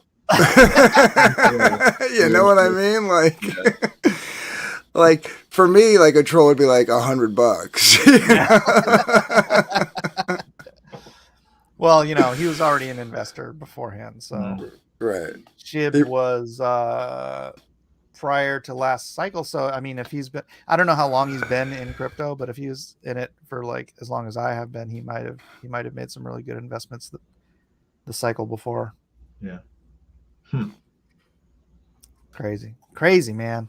The stuff that's going on, and all this stuff happened at the same time. I landed that job. I've been working on that, and then out of the blue, I mean, you know, I've been kind of telling Shad we need to launch this thing, but yeah, then we like rush launched that, and then what else? All this stuff is happening all at the same time, and I mean it's good, but oh yeah, I just launched Crypto Chads, so go get yourself Crypto Chad, please. And then taxes. Ugh. I should probably be doing my taxes right now. I don't want to deal with it. Dang, but thanks for now. Wait. You mean for last year? Yeah. Oh. I do the quarterly taxes. So. They were due today or yesterday. Dang it! And I just told my accountant, I'm like, let's just be late. I don't care. Do you do quarterly or do you just do once a year? I'm supposed to do quarterly, but I never pay it, so I just pay whatever the penalty is. And then, actually, no, because now I'm self-employed. I mean, not now. I'm employed by my LLC, so I get paid and I get taxes taken out. My business is supposed to pay quarterly taxes, and I don't do that, so my business has to pay the penalties for me. I'm an incorporation. I'm a corporation. Taxation and stuff, that's correct. That's why I'm incorporated, because I don't want to pay all those taxes. Are you an LLC or are you incorporated? I'm an S Corp. Okay. I'm just an LLC, so I just do it once a year. Yeah. I pay quarterly, so. Yeah, I never paid quarterly, even when I was just self-employed. I was like, oh really? Oh wow. I'll just pay the damn. That goes against my my personal my personal religion. Paying money I don't have to pay, so I can't do it. Well, if you think about it, if you hold on to that money rather than paying it up front, and then every year we're getting 3% inflation, and what's the penalty? Like 1%? I don't know. It's the penalty is not that big, so you're probably beating the penalty by beating the inflation by paying the penalty. The value of the dollar at the beginning of the year, right, is greater than it is at the end of the year. Right. I see what you're saying.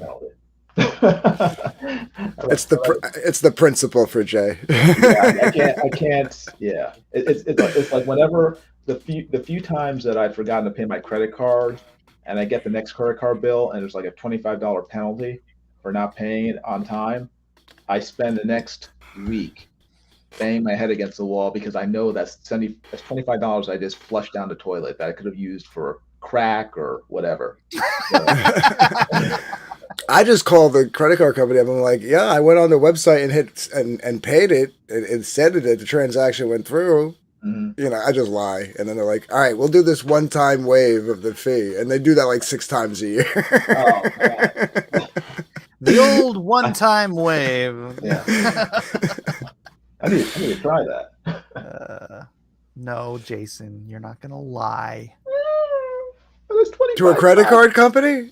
Lie. Lie to that credit card company. They're getting like 15% interest on you. Lie to them.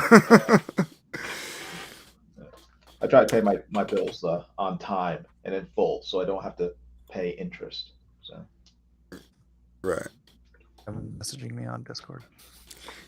Yeah, I think my next thing, once I get a little bigger, is to go from just a regular individual LLC to an S corp. What We'll are the see. benefits?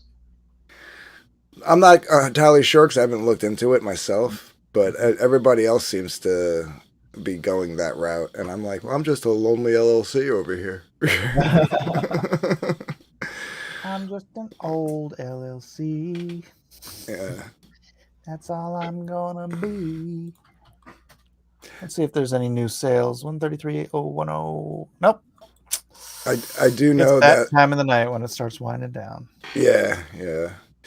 I do know that, like, as an LLC, like, I can, like I said, I could just do my taxes once a year when I do mine because it's all under my name, you know? Mm-hmm. Yeah. I'm not, like, paying myself or anything like that, so. Right. Yeah, I had to get set up with ADP payment processor and all of this stuff, and it's like such a pain in the. I mean, I hate how much taxes get taken out of my paycheck. Right? It's like if I set up a check for like $4,500, like 3,500 goes into my bank account. I'm like, what? Wow. What? It's what are you doing? Yeah. It's crazy. Yeah.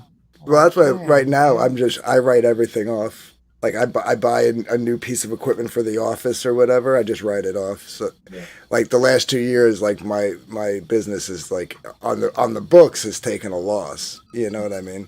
Mhm. So, like, that's why when I was buying the Why you house, do they were like, we can't even use the business income because your businesses on paper show that that they're in the red. They took a loss, and they were like, we can't even use that. I'm like, it's kind of weird because it all goes into my name, but like it was weird. It's like it's all my taxes, but I guess it's still on paper. What the mortgage companies were looking at, they were like, well, no, that doesn't count.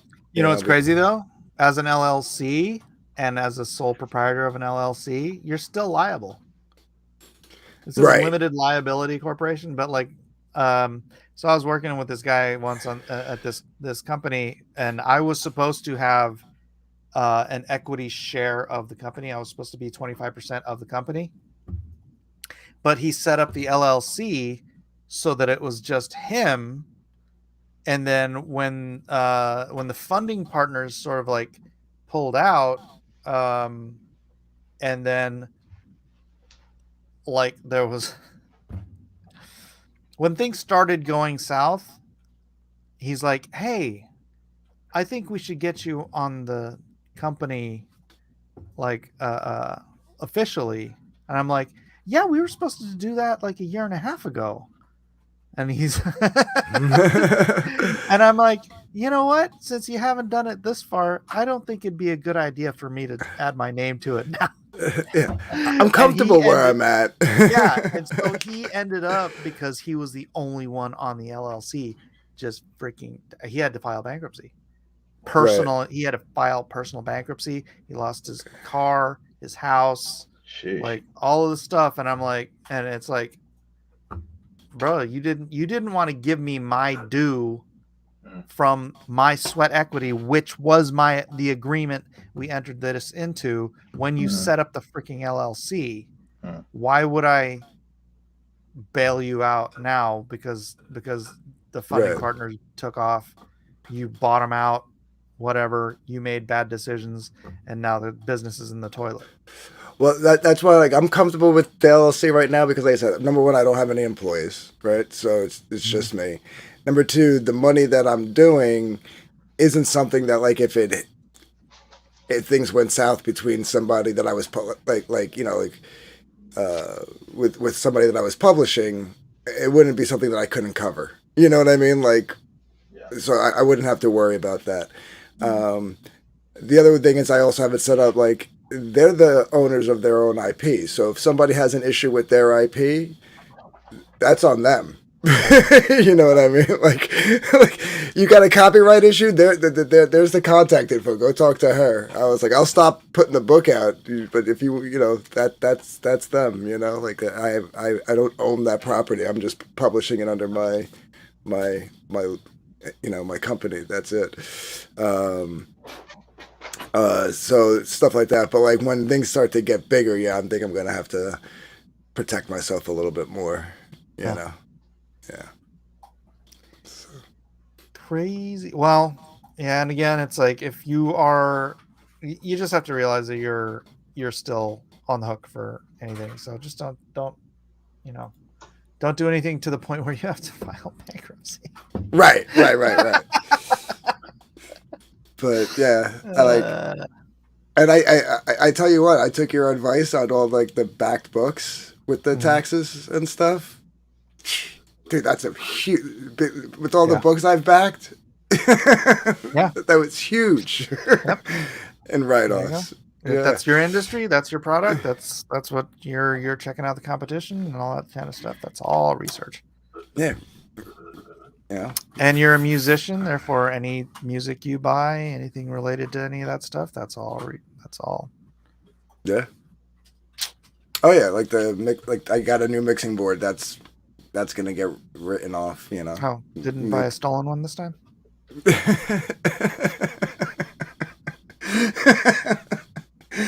I forgot I told you that. I was like, how did he know? But yeah, like the new computer, all that. Like everyone else you stream with, I'm not drunk constantly. It's true. But yeah, anything that's like either like tech or what you call it, like comic related, I just write it off. Yeah. I mean, well, as a storyteller, I can write off any media that I buy. Oh, really? Yeah, absolutely. I haven't gone that far with the movies or anything, but oh yeah, dude. When I was younger and I used to collect freaking movies like VHS and DVDs and stuff, I would buy them because like I just knew it's like I can write every single thing out. I had huge. I still have a bunch of the VHS tapes, right? Which is funny because man, like some of them are still unopened, and some of those old unopened VHS tapes, those are like collectibles now. Yeah, the rarity of it. Yeah. I was looking up. It was funny because I was in the attic and I found a box that like my mother had given me, and then to hold on to, and then I said, Ma, I got this box here for like 10 years. I've been carting around with me every house I've moved to. You know what I mean? Like I said, you want it back? She's like, no, I don't want it back. Just throw it away. So I went through it, and it had an old 8-track player and a bunch of 8-tracks in it. No. Yeah. And it worked? It works. Wow. That's gotta be worth something, man. It's gotta be. I'm gonna look it up. And, dude, you want to know something that's crazy that's like worth money and people think it's trash? Like if you go to like flea markets or whatever and you find old real telephones, like with the buttons or the rotaries or anything like that, dude, those things are actually worth money. Those are especially ones with weird colors like pink, right? Like not the typical red. like not the typical brown or tan. Right. Or black. Right. Yeah, dude, if you can find those at garage sales or any place, because people will sell them for like $2 and you turn around, they're like $50-$70, something like that. I might have a one or two of those in a box up in the attic. Like when my mom sold the house because she got a 1-bedroom condo with like no storage space, and I've always lived in a house, with roommates or whatever over the years, ever since I moved out. Because with the dogs and stuff, it's like I need a yard, right? So she just gave me a whole bunch of stuff, like a whole bunch of boxes that I carried around, and finally I went in one was all my old toys from when I was a kid. I was like, wow, my dad totally dumped mine. All my Star Wars toys, everything. I was like, why did you save all this? And she was like, well, in case you guys had kids and stuff and you wanted to give it to them. I was like a mom, right? But I looked at it. I had my Castle Grayskull intact, every piece. Wow. Yeah. like all my He-Man figures and their weapons. Like I'm like, how did she hold on to all this crap? Like I was like, it was so funny. And then like the other day she's cleaning out, she has like a small like little storage thing, like a utility thing, and she had a box, and a couple of months ago I was there, and she's like, "Take this box." She's like, "It's got some stuff I want you to see if it's worth anything." And I open it up. My mom and my aunt and my two aunts were huge into the Beanie Baby really? craze back in the 90s. Right. She hands me a box of Beanie Babies, and I'm looking them up. I'm like, I gotta like do some research because they have like ones that are like, if it's got this defect on the tag, it's worth 10 times more than if it doesn't. But she might have enough to pay off her condo mortgage. Yeah. Like, I'm not even kidding. Like she has one that I think might be worth like 30 grand. Wow. Yeah. If you can find a buyer. Yeah. Yeah, I mean, you got to find the buyer for it. Right. But like the one, because the one that I think is worth 30 grand, like at the highest it sold for 400,000. But like typically it sells for about anywhere from 10 to 30, depending on like something on the tag. And it's kind of hard to like pinpoint like which ones are, Yeah, and how do you get a Beanie Baby slabbed? Right. Well, that's the other thing too. If they're in like some of the ones like the McDonald's ones are like worthless, but like there's like 4 that like if they're still sealed in the bag that like McDonald's had them in, and they have like the certain defects, are worth money. And she's got a bunch of those. I got to go through it. She's got like hundreds of them. Wow. But yeah, like hundreds. Yeah, you should, dude. That's pretty worth it. And she also found, and she didn't give it to me, she told me this the other day on the phone. She's like, I found your and your sister's old Game Boys in the box. Like she had like the boxes. Wow. Yeah. I'm like, do they still work? She's like, yeah, I put batteries in them and they still work. I was like, I will be over to get those. Because I have 2 over here that still work. It's like, if I have 4 that still work, I could with games that still work, I could probably sell those. There's definitely a market for those. Yeah, I still have my old PlayStation 2 in the box. Oh wow! And all the games with it. And I keep on thinking, it's like I haven't played that thing in 11 years or more. So I don't know. I should probably just get rid of it. But yeah, Alpha Proto's right. The boxes do make them worth more. The fact that the fact that I still have the boxes is like insane. I mean, they're a little beat up, but I mean, they're not like bent up and like, Yeah. I found my old, the original Sega Master System, although I don't think it works. I tried hooking it up and I wasn't getting a picture. It was trying to do something, but it I don't know, maybe I just didn't hook it up right. Because, with the new modern TVs, it's like you got to find adapters to get right. it. Yeah. Yeah. That's kind of a pain. But I also found my old ColecoVision with the Atari, the Atari adapter. I love those. Those are so cool. I was having this conversation Is that with my the friend. one with the disc? No, that was in television. Was that in television? That was in television. Yeah. No, ColecoVision. It's right here. ColecoVision. It had the. Yeah, Donkey Kong. Yeah, and it had like the telephone pet, like that these were the controllers, but it had this, and you can you were able to put like different adapters in, like you could put like your steering wheel one for your racing games, but it had one that you plugged in, and then you could play Atari games. Ah, cool. And I was like, could you imagine if Xbox came out with an adapter so you could play PlayStation games? Like the war that would happen. But back in the early 80s, it was like the Wild West. It was like nobody cared about copyright. Like, Okay. I just got news. I reached out to somebody. I'm not going to say who it is. I reached out to somebody who has another huge channel. And I'm like, hey, I'm trying to get Shad on this show. And he's like, Shadiversity? He's all, heck yeah. So let me guess, it was Ethan. I'm not going to say. Okay. It was Ethan. And hell no.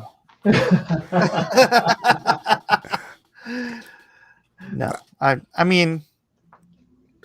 Does Ethan, would he even know who Shadiversity is? Oh, yeah. Yeah. He didn't before, but when everybody started telling him how big Shad was, and I was doing a book with him, he's like, Oh, okay. No, gosh, do I put my own personal grievance No. up against Fight the fact that the urge, Mike. Fight the urge. if I get Shad on, I could totally get him on Ethan's show. I'll just connect him. I just don't want petty or money. Petty or money. Petty. Money. Let me think about it. Come on, to be fair, the thing is, look. Here's the thing. That audience, the audience that is going to back, regardless. I mean, Shad would have no problem. I would have no problem going on a show and saying, "Hi, Comicsgate." That's not the thing. I'm just not gonna be Comicsgate, and neither is Shad. Right. But I mean, like that whole audience, they watch Friday Night Tights. They watch Yellow Flash. They watch this other guy that I'm talking about. Do you think they would enjoy the book? I don't think 80% of Comicsgate reads the damn books they buy. Yeah, well, do you think they buy it?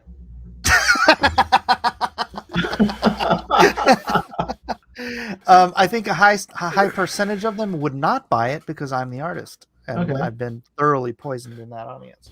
Okay. Well, then I don't know. There's a lot of I would say there's a lot more people that have come around to try to get you to come back. Yeah, I mean, full on. Yeah. They would, I would say 80% of the people in Comics would buy it. Would love for you to come back. They would buy it for the culture. Yeah. Okay. Yeah. I think. Yeah. I think they would buy it. Yeah, the grievances are fun for for sort of it's fun fodder for streams, but when it comes down to it, I think people are just going to buy what they want to buy, regardless of. Yeah, and a lot of the people are the ones that do read now. I think a lot of the people who were just backing for the culture war aspect, solely for that purpose, aren't even backing anymore. Yeah. Then there's those of us who are in it for both reasons, like me, that still back and read the books and stuff like that. So. Yeah. And now there's a whole group that aren't even into the culture war aspect of it, that are just there for the comics. Yeah. So, yeah, the landscape has shifted a lot in the last few years. Yeah. Are you guys going to go on Kickstarter with this? Or no. No. Okay. No, this is one and done. We're 45 days in, and then we're gonna go to print. See, the thing is, in December, and Shad mentioned this a little earlier, in December, there's a price hike on paper. Okay. You want to get it done before then. There's one in September, which we can't make. There's a price hike in September, and there's a price hike in December. And so we're going to get our print order in before the December price hike. Okay. So a price hike in the printing? Yeah. This campaign ends when? Middle of October or beginning of November? It's 6 weeks, so okay. Yeah, end of October. Okay. Do you know when in December that price hike is going on? End of October. We could have done a 60-day campaign. Yeah, that's what I'm thinking. It's like actually, you know what? Maybe we'll extend it when we get closer to it. Yeah, because I think making more money is always a good thing. Yeah, I mean, everything's done. In fact, I had our design guy send the InDesign file to the printer today to get a pre-press copy done for Shad, so that Shad could show off an actual physical book on stream. Great. Very good. Very exciting, Mike. Very exciting. Vic, who I am always hesitant to read, says, I think there is a mistake in how many people are Comicsgate or just fans of DC Legends. Only one person is making 1 million plus. So, well, I'm not sure I understand. He's saying how many people are actually Comicsgate or just fans of like Ethan, Aaron, all the big guys, the DC Legends. Yeah. Well, I think there, someone like Aaron Lopresti, I love his work. I'd never heard of him before Comicsgate. But now that I've seen his work and I've I've watched his streams and stuff, I'm a fan of his. Here's the thing. It's very first of all, there's one legend in comics. That's Stan Lee. Oh, okay. Deservedly or no, Stan was a better marketer than he was a writer or a creator.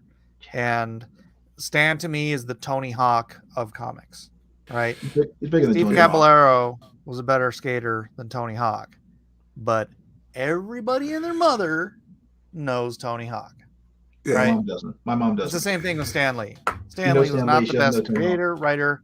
Stan Lee was not the best anything except marketer. Stan Lee was the best marketer in the history of comics. That's why when you ask your Aunt Selma who created Superman, she'll say Stan Lee. Exactly. But when I'm saying this, I don't mean like you were saying, like, I agree with the writing aspect, but he was also a good storyteller. What I mean by that was when they started coming out with the cartoons and he was the one narrating it. That was marketing. His voice was... That was the deal. He was like these cartoons, I have to be the guy introducing them because I'm going to be the most famous person in the history of comic books. And he is exactly for that reason. Yeah, I always looked for me. I always looked at him as like the Mr. Rogers of comics, right? Like even as it was brilliant. Even in his younger years, he had this like grandpa feel, like the way he talked to you, the way he presented the story verbally, like greetings, true believers. Greetings, true believers. Excelsior! Episode of Spider-Man. Spider-Man and his amazing friend. The freaking building again. And Firestar and Iceman get in a fight. Will they kill each other, or will Spider-Man be able to save their friendship? And that started way back in the freaking in the '60s with those side-scrolling Hulk cartoons, right? Oh, I love those. Like that was like, bro. Stan Lee was the greatest marketer of comic book. That's why he's famous. That's why he's the only legitimate legend in comics. Now, for us who are nerds who have our own particular fandoms, right? To me, John Byrne is far more important than Stan Lee in my personal journey. Dang, right? I said in my personal journey. Right. I get what you're saying. Yeah, like right. John Byrne's up there. Chris Claremont for me. Right. Yeah, as a writer. Aunt Susie don't know who Chris Claremont is. Right. So it's funny because I'm in the NFT space now, and I mention the books that I've done, and the people have heard of the books. Everyone's heard of Injustice, right? Everyone in okay, not Aunt Susie, but everyone our generation and younger has heard of Injustice.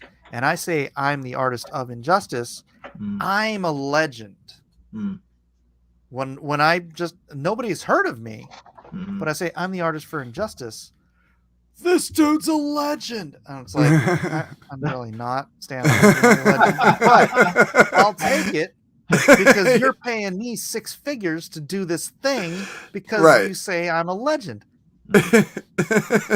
Perfect. No, that's legitimately the thing. It's like to us, there's our perception, and our perception tends to lean very heavily on like our nerdish fandom, right? Right. But to the broader world, being on Injustice, the #1 digital comic, literally probably of all time, right? For 5 years running. That makes me probably way more legendary to the outside world than somebody that I would consider legendary inside our sphere. Yeah. Right. Yeah, like for me, like McFarlane, Neil Adams, those guys. Like, there you go. That's what it is. Superman killing Joker. The fact that a piece of art of mine of Superman killing Joker got memed across the freaking social media sphere, right? My art is a meme. That's funny. And memes these days are fame. It's, I show people that piece and they're like, "Oh, you did that." It's like, yeah, that's memes what I'm are known for.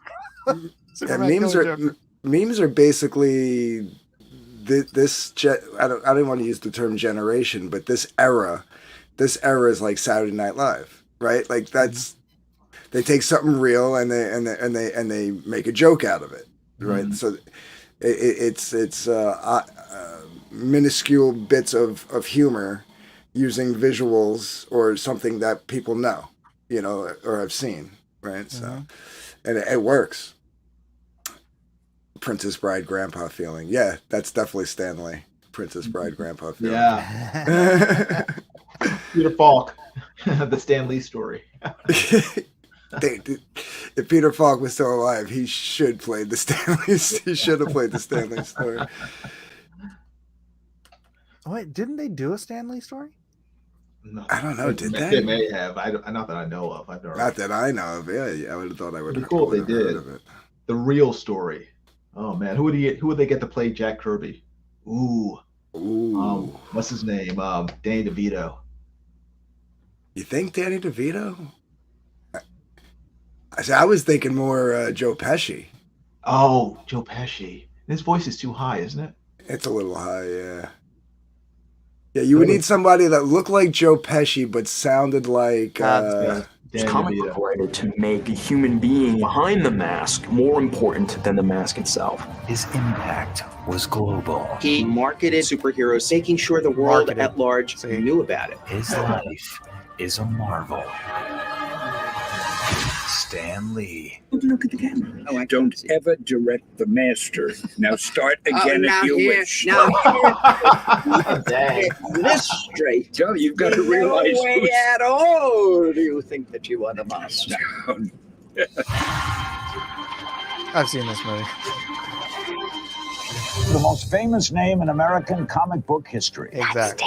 Stanley. The man who changed the face of comics. He created Spider-Man and Hulk, Fantastic Four, X-Men, and Iron Man. Unlike anything I've seen before. These characters are larger than life. He's got a mustache.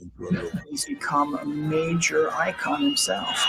I've been here for 3 days waiting for Stan Lee. I never thought when he came to the office he would make it.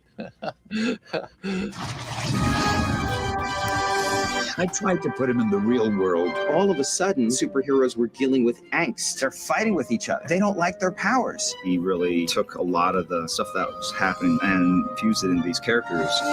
He made them feel Hey, like Jim Lee, that's Stan Lee's son, right? They were your neighbors. Yeah, that's the same mustache. Not for the artists I worked with.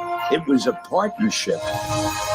Americans were embarrassed about comics. My neighbors were stockbrokers, they were lawyers. They didn't take me seriously. What kind of reference was the fact that you had been writing comics? Of all the characters your father's created, who's your favorite? Me. He truly is the guy you recognize behind the mask of all his characters. Spider-Man is Stan. I absolutely feel that. Every day is a fight to save the world. At my new company called POW Entertainment, Purveyors of Wonder. For the first time, I am able to do anything I want. They realize, oh my God, this is drama, this is comedy. Some people wonder, why don't you retire? I'm having fun. Don't punish me by making me retire. They think of it as overnight success. I want to tell you, it's the longest overnight Are you gonna get struck again? you ever could have. Oh, that was a Ron Lim Silver Surfer at the end there. Oh, cool. Sony's. Shut up. Yeah, so that echoed a lot of what I was saying. That's going to be Anthony one day. One day. We just got to figure out the lawsuits to steal everyone's property.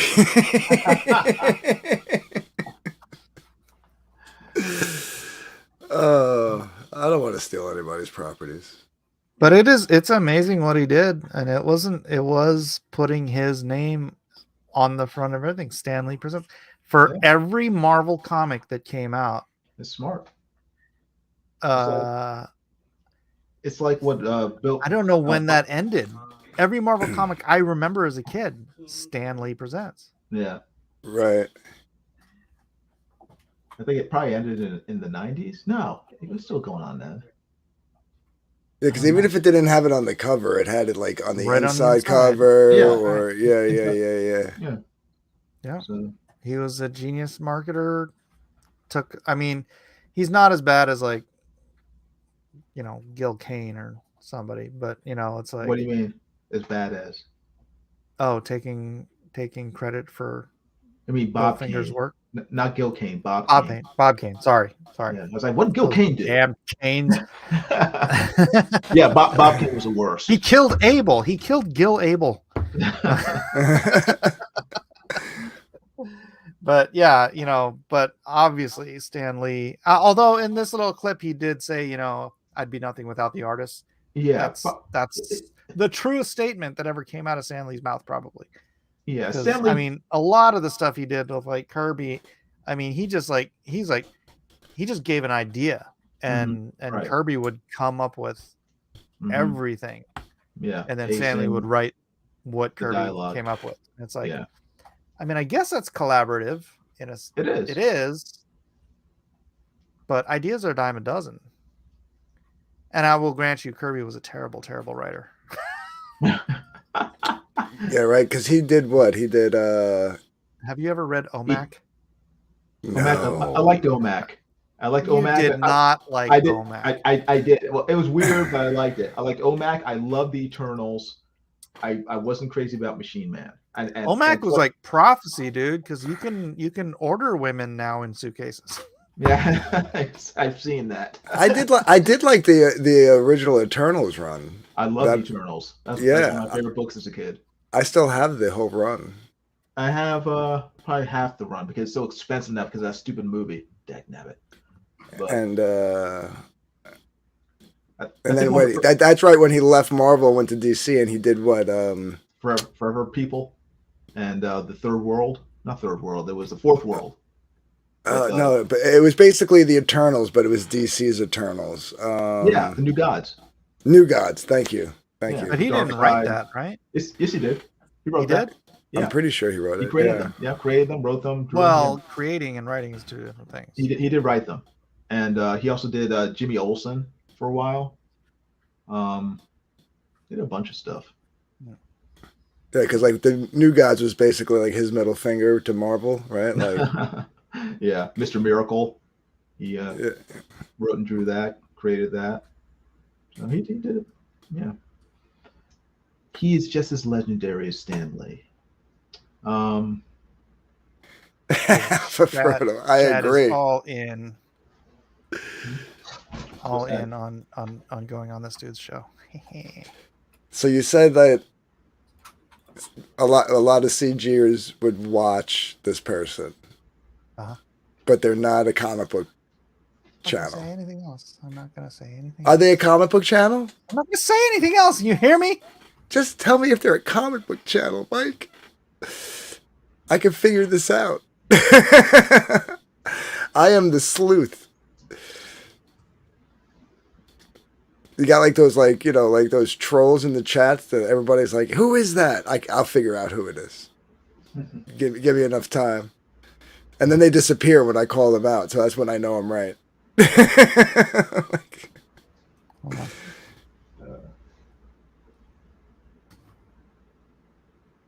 Sheesh, it's 4:20 a.m. I gotta go. It's a little late even for me. But Mike, thanks for having me on. I appreciate it. Yeah, for sure, bro. Oh, Jason, I didn't open it yet, but I did get the artwork. I'm gonna do an unboxing for it, so that's why I'm unboxing that live.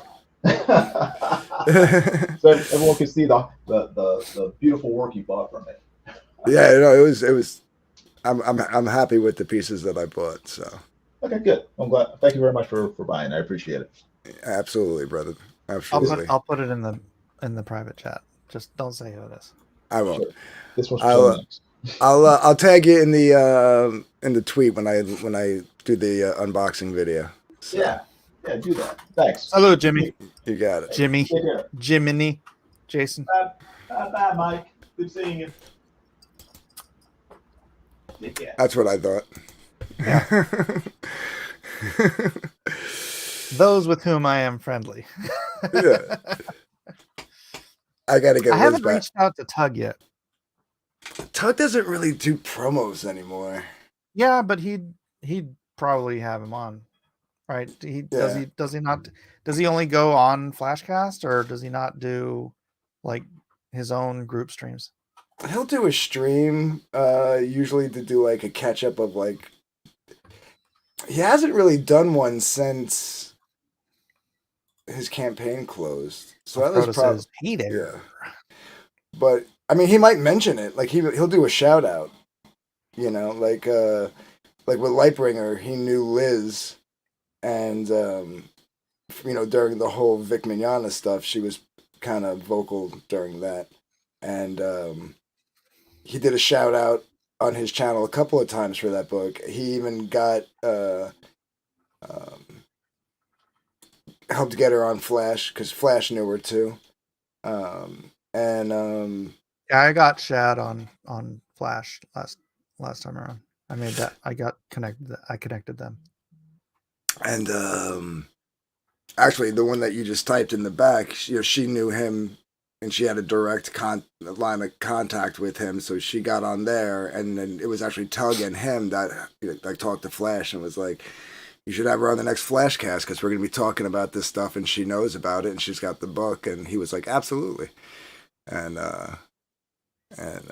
what you call it, because we didn't know how to get a hold of Flash with other than DMs, and you know, when you're big like that, your DMs are probably like full. Yeah, you gotta like get the right moment. Let me DM him at 6 a.m, right? Yeah, no, Flash is interesting.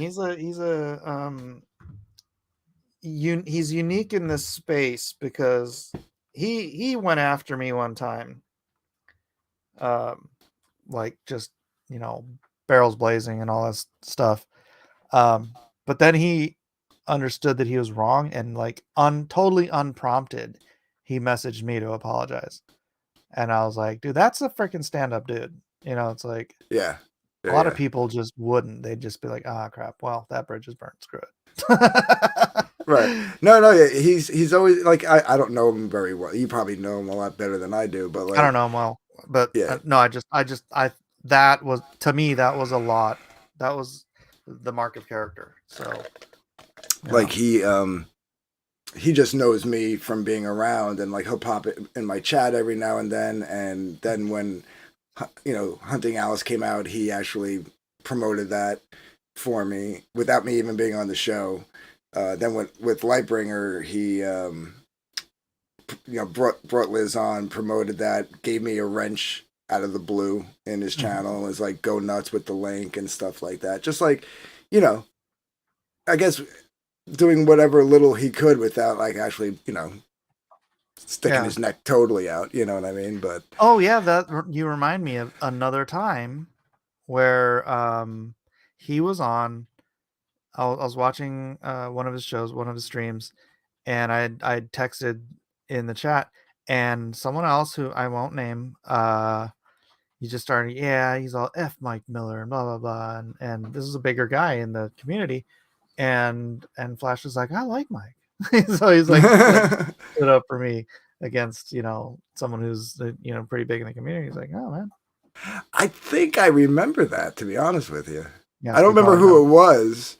I don't remember who it was, but I do remember Flash going, I like Mike. I do remember that. Like, I remember that, like, even that like soft tone of voice that he used. Yeah.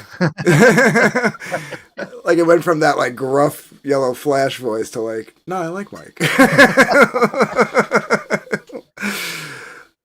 Like, almost like he was, like, asking him without asking him, like, don't put me in the middle of this. You know, like, yeah. But what's funny is I have noticed that that guy that I was talking about will now say hello to me when I am in the chat. Oh, in Flash's chat? Now, generally it's Flash's chat. Yeah. Yeah. So. Oh, I think I remember who that was. There's so many people on his show that, like, I could be like mixing two of the people up in my head. I can tell you in the chat. Because he's always got like the same like 6 or 7 people with like a rotating person. Yeah. That's who I thought it was, but I couldn't remember like. Yeah, I could do the voice, but it would give it away. Right. Vic says, Mike, did you play this wrong? Expecting it to make millions? You could have used Ethan. Shad isn't that big a personality as we thought. Again, this was so out of the blue. I mean, so just like we just had to put this together. I mean, it was already put together, but we had to like refinalize everything out of the blue and just go to make this printing deadline thing. And so it's like, sorry to say this, but I'm getting Bryce Dame Drops vibes from the Shad campaign. Seems like it should be a lot more by now. Wish you the best. How much did Dame Drops do? I don't remember. I'm gonna look that up real quick. But isn't this only like your second day? It's day 3. It's day 3. Are we going into day 3 or out of day 3? We just clicked over to day 3. Dame Drops did $6,357. I know that Comics Exposed is being sarcastic. But once again, let's see how we wrapped up day 3 on Enemies of Self. Well, no, but wait. You launched today, or technically today's Saturday, but you launched on Thursday, no?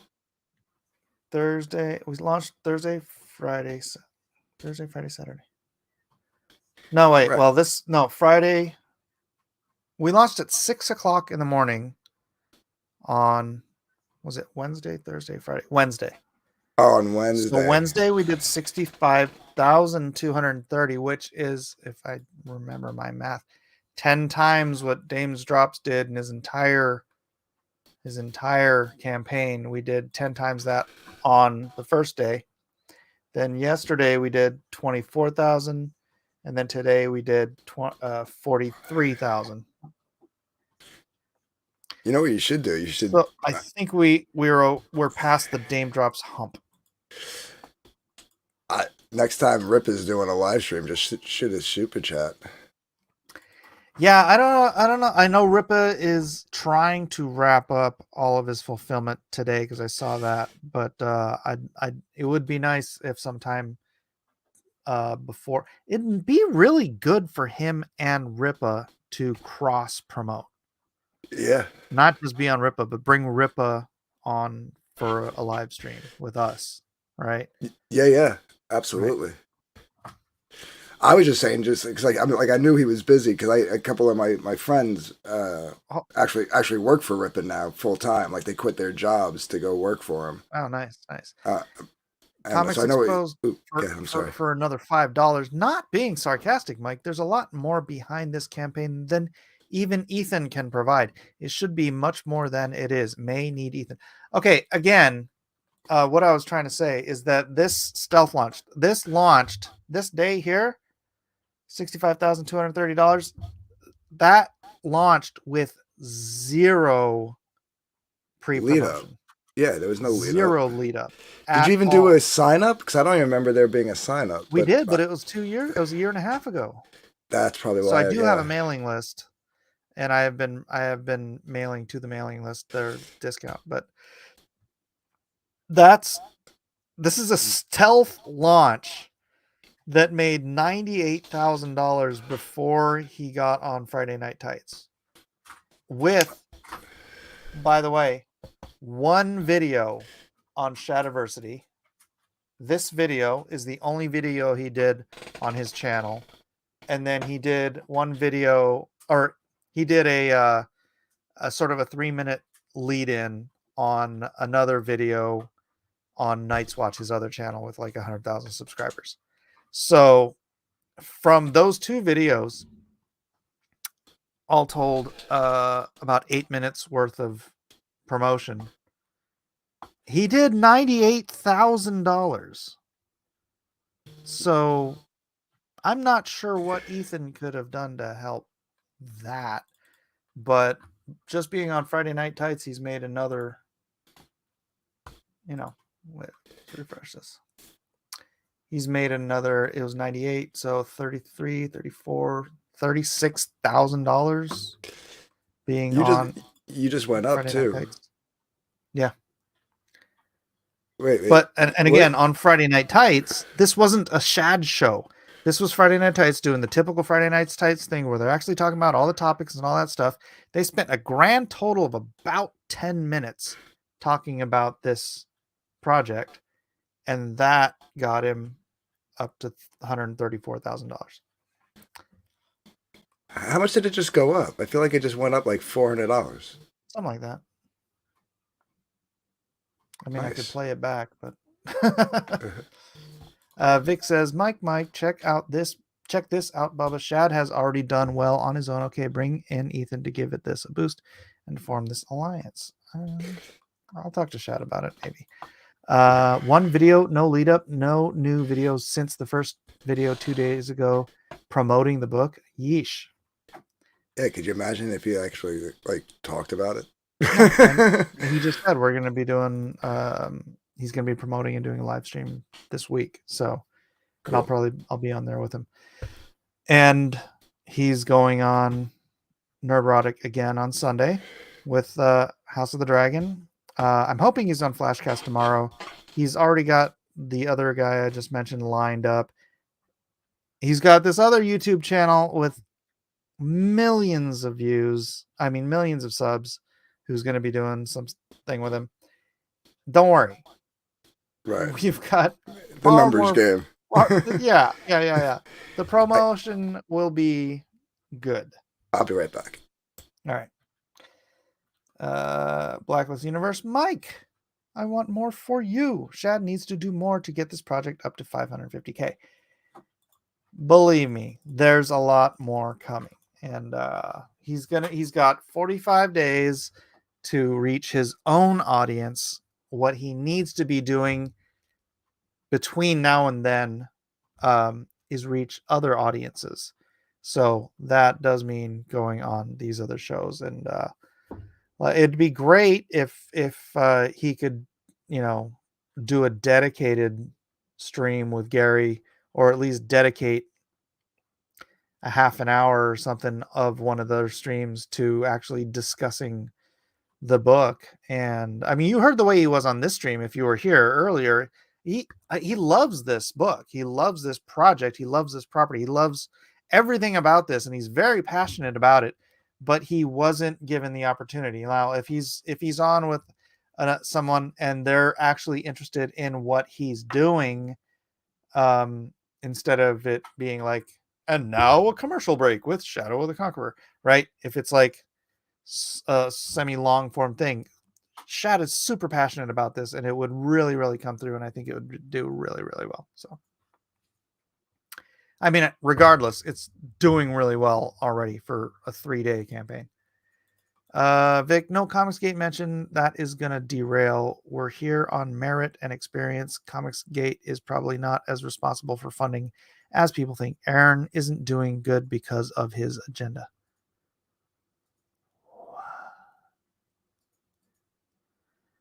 I feel like I need to decipher that. No Comicsgate mention. That is going to derail. We're here on merit and experience. Comicsgate is probably not as responsible for funding as people think. Aaron is doing good because of his agenda. Well, there's two Comicsgates. There's EVSCG, and then there's everybody else. Right? Yeah, EVSCG is the retirement home for comic book creators. That's a bad way of putting it. That's funny, but but accurate. They're not retiring, but they've retired from the industry. Right. No Comicsgate mentioned. That is going to derail. So I think that's one sentence, right? Like he's saying that you need a Comicsgate mention, if I'm understanding that comment correctly. And then we're here on merit and experience. Comicsgate is probably not as responsible for funding as people think. I know, it's like, how do you decipher Vic's? It's Vic, man. Well, I kind of have to disagree with that, but he says Aaron isn't doing as good because of his agenda. I don't know what Aaron's agenda is. Aaron's doing great. Yeah, I'm not sure what like agenda Vic is saying that he has, but hey, look, man, Aaron's first book did better than my first book, and my first book was at the height of Comicsgate. Yeah, it was when there was like, there was probably actually like my first book was at the beginning of Comicsgate. Right, there was like 20 books, 20 books to back. You know what I mean? Like, yeah, like there was a lot more money to go around. Okay, Aaron's first book did just 20 grand shy of my 30 grand shy of my second book. My second book, Lone Star 2, was the height of Comicsgate. Right. Right. So Aaron's doing fantastic. I don't know what you're talking about. Yeah. He probably could do better if he do better within comics. Oh, go ahead. I'm sorry. No, I'm just, he's adding on. Comics exposed. Comicsgate is unnecessary. People just like the creator. I don't know if it's unnecessary, but that's a whole debate people could have. But like, what was I going to say? I have no idea. Within Comicsgate, Aaron could probably get more backers if he branched out to other shows, you know, even smaller ones. You know what I mean? Because there's shows that people watch that might not all go and watch EVS's shows, like go on Bancroft.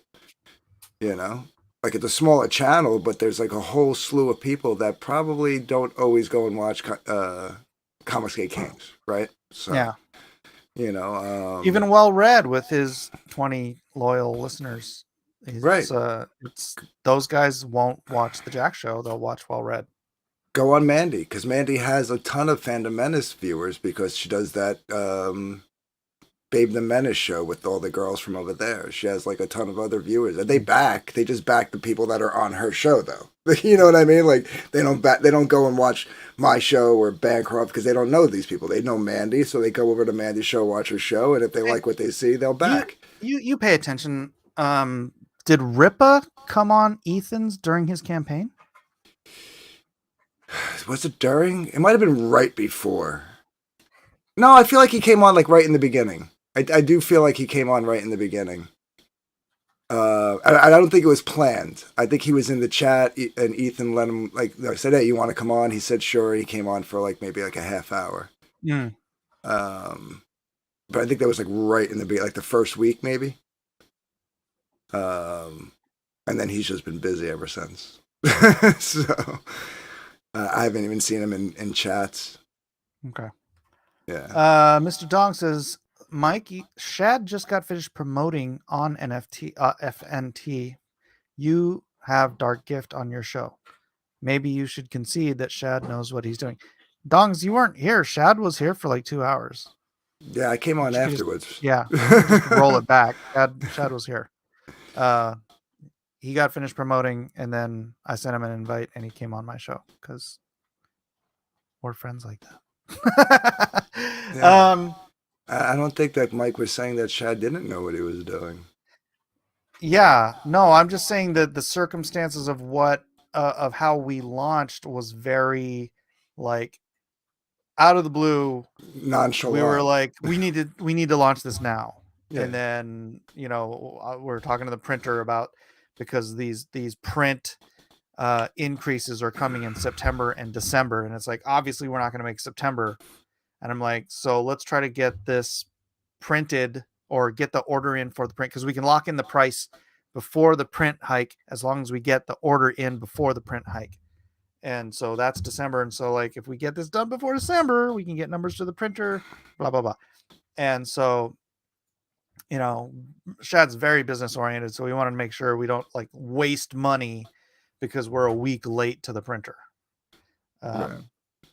Yeah. So yeah, that's why it was stealth launch. It was just like, let's go and we'll make it like literally Shad's own audience. He's got 45 days to convince his audience to back his book, and I don't think that'll be a problem. I think, in fact, towards the end of the campaign, we're going to get a significant bump from his audience who are like, ah, crap, this is like, Fisher cut bait. Right. So, yeah. Well, Dogs just likes to bust on me because I call him the CNN of Comicsgate. He's the weekly world news of Comicsgate. Yeah. Like he's good at finding the story. It's just injecting his opinion into it that bothers me.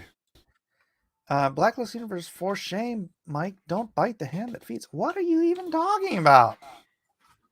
I feel like these guys came in after Shad left. He was literally here for 2 hours.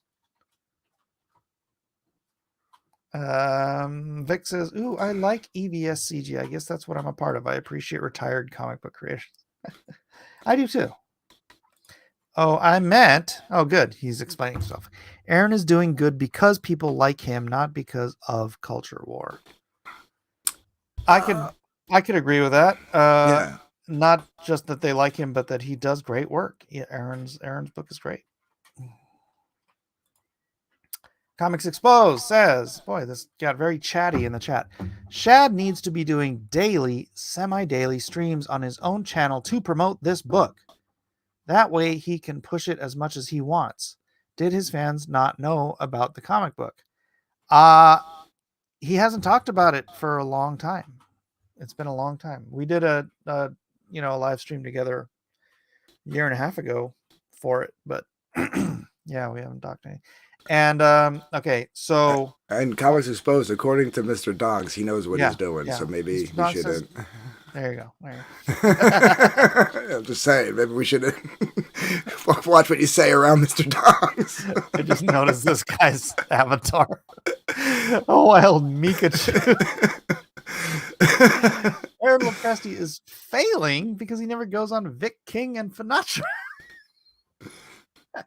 Say what you want about Finatra, man. That guy gets 30 to 40 views at 6 o'clock in the morning for like 15 hours. Yeah, I've only got 10 people here watching. It's like, why am I even doing this? Because my wife's out of town, so I had nothing better to do. Alpha Broda, if they have a good history in comics, they should be welcome on any comic channel. Yeah, that's not really how it works, though, these days. Yeah, but saying you're CG, does that mean you're worthless and don't deserve backing from your work? No. Vic, I don't know. Hey, how's it? I think he types out of the filter, not the filter, the water thing. I think Vic types types too fast sometimes. No, I think Vic just does it on purpose. Your slave. But that's why I you're asked, CG, does that and I mean didn't order that you're worthless and don't deserve backing from your work? No. It's like a puzzle, right? It's like you're trying to. What does Vic mean by these words? Let's turn it There's a way. typo in there. I know it. I'm trying to read typo here. You're gonna be like Dr. Strange with this. This is what Vic means. But saying you're CG, does that mean that you're worthless and don't deserve backing from your work? I think it's supposed to be for your work, right? Yes. So we'll take that R and we'll remove it, and then we'll move it over to where the M is supposed to be. And Vic says, I don't know what I mean.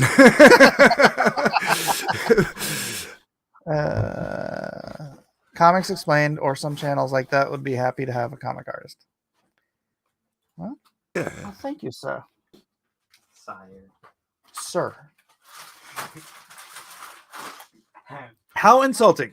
Shad would have been like, Mr. Dog Gift Comics, Mr. Dongs, I'm so honored to meet you and thank you for the opportunity to promote my campaign.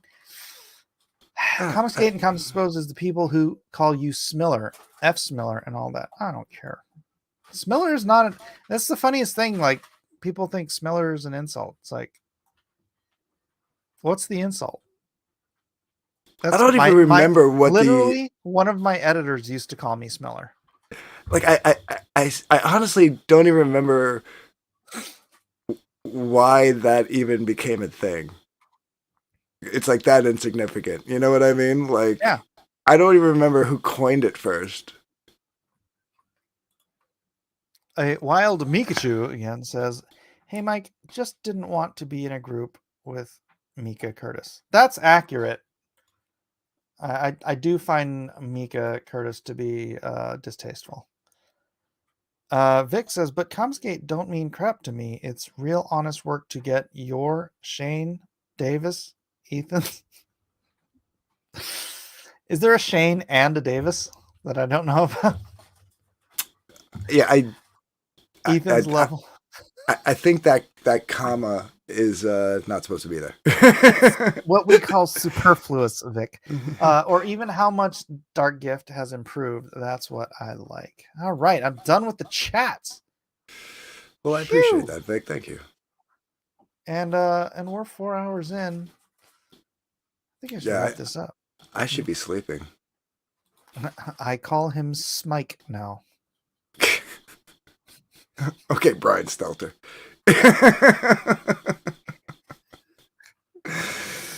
I will say that Mr. Dongs does crack me up sometimes. He'll say some funny stuff in the chat.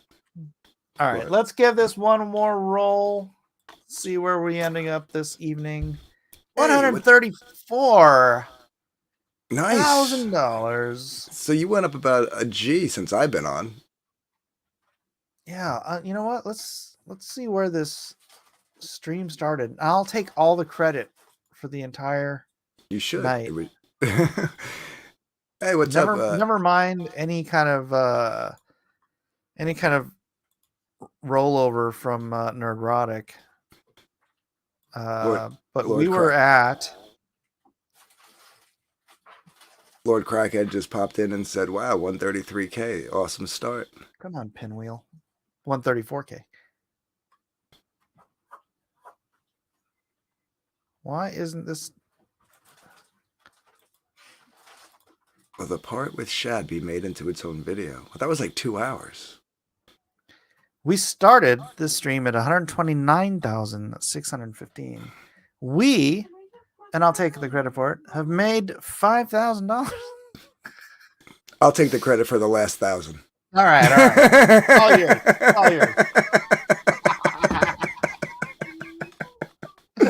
Take that, Mr. Dongs. Yeah. So yeah, I'm hoping this makes. I'm hoping this does 400,000 maybe. I think that's a pretty safe bet.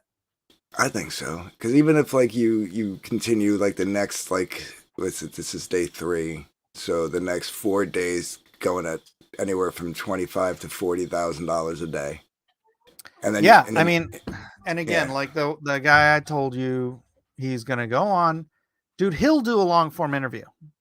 Oh right? Yeah. And so I think that kind of thing, that live stream that he does with him, that'll probably be in $25,000 by itself, just that live stream. And then hopefully like this is all rollover, right? This is $36,000 from FNT and Shad's channel rolled in, so probably 30 of that was FNT alone just today. But yeah, I'm gonna keep trying to get him. I'm gonna keep reaching out to the different bigger channels that like me or that I'm still friendly with, and try to get him on all of them. So yeah, hopefully we can get him on Yellow Flash tomorrow. I'll ping Flash again. I already pinged him once, but I don't want to bug him too much. But right, that's a good channel. If he's gonna actually, ask him about it a little bit. because that's what it needs. And the audience needs to see his excitement for this whole thing, because he was more excited on this stream about it because we got to ask him about it, right? Right. That's what I saw. Yeah. I saw like enthusiasm, which is always good. Because he's a creator. He wants to create. He loves the act of creating this stuff. And and he loves comics. So he's one of us. One of us. One of us. What was that? Google? God, it's 5 a.m. Google all right. Gobble, right? Google Gobble. 5 a.m. Oh yeah. Yeah, I'm on the East Coast, Mike. Okay. Yeah, I'm gonna let you say goodnight to everybody. I just did. Good night, everybody. You have any last words, Anthony? You got anything you want to pitch? Go sign up for Lightbringer 2 and Pariah Blood and Mud. Just go to darkgivecomics.com and go sign up for those 2 books. We're fulfilling Lightbringer 1 right now. My office is like a bomb hit it because I got books everywhere. Yeah, Lightbringer 2, Vic and Liz are working on that now, and we'll be launching that like towards the end of October. So sign up now. Right. And you know what I want to do? I want to go out with a special video.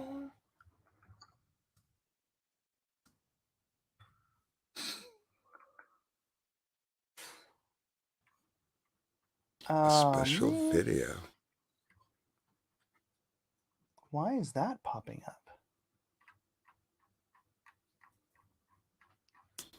Thinking Critical or Comics by Perch. Yeah, you can go on those.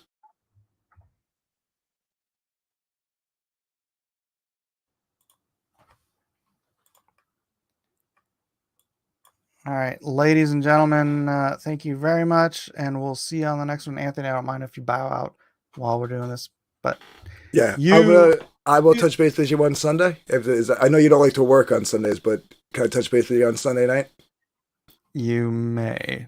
All right, do cool. Do what you like. You can hang out and watch this if you want. It's up to you.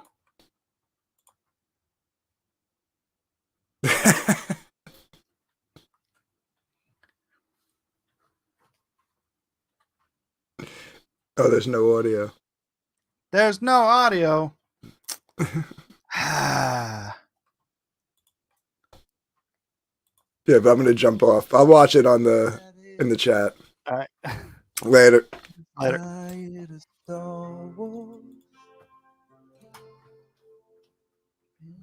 abused for too long. All the pandering wokeness. JJ had it all wrong. My inner fanboy was dying. Heck, it was already dead. Then Mando popped on my radar. And Cara Dune turned my head.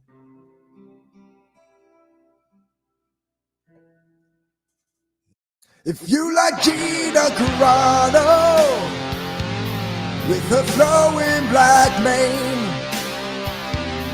if you love her on Twitter causing soy boy migraines, if you like strong, beautiful women not afraid to be real, she's the lady you've looked for, and your heart she will steal. I didn't think about Pascal. I don't care if that's me. The Titan character's boring, and he looks like a weed. They should have kept on his helmet, or use some other guy. Social warrior phony, I bet Trump made him cry.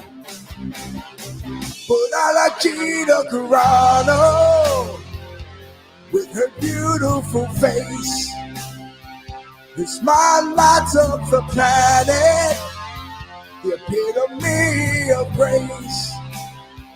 I'd rather see her on the end of moon than that Mary Sue Ray, taking down Dark City, yes, saving Ben along the way.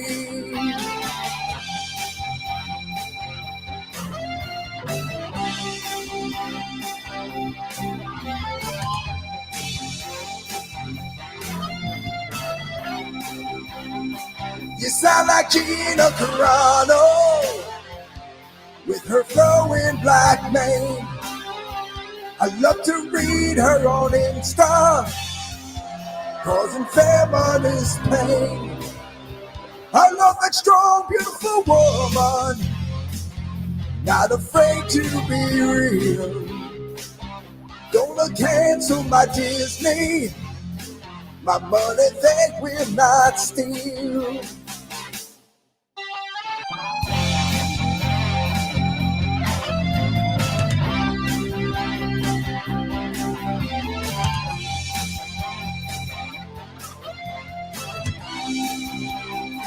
You sound like Gina Carano with her flowing black mane. I love to read her on Insta, causing feminist pain. I love the strong, beautiful woman, not afraid to be real. Gonna cancel my Disney, my money they will not steal. Gonna cancel my Disney, my money they will not steal.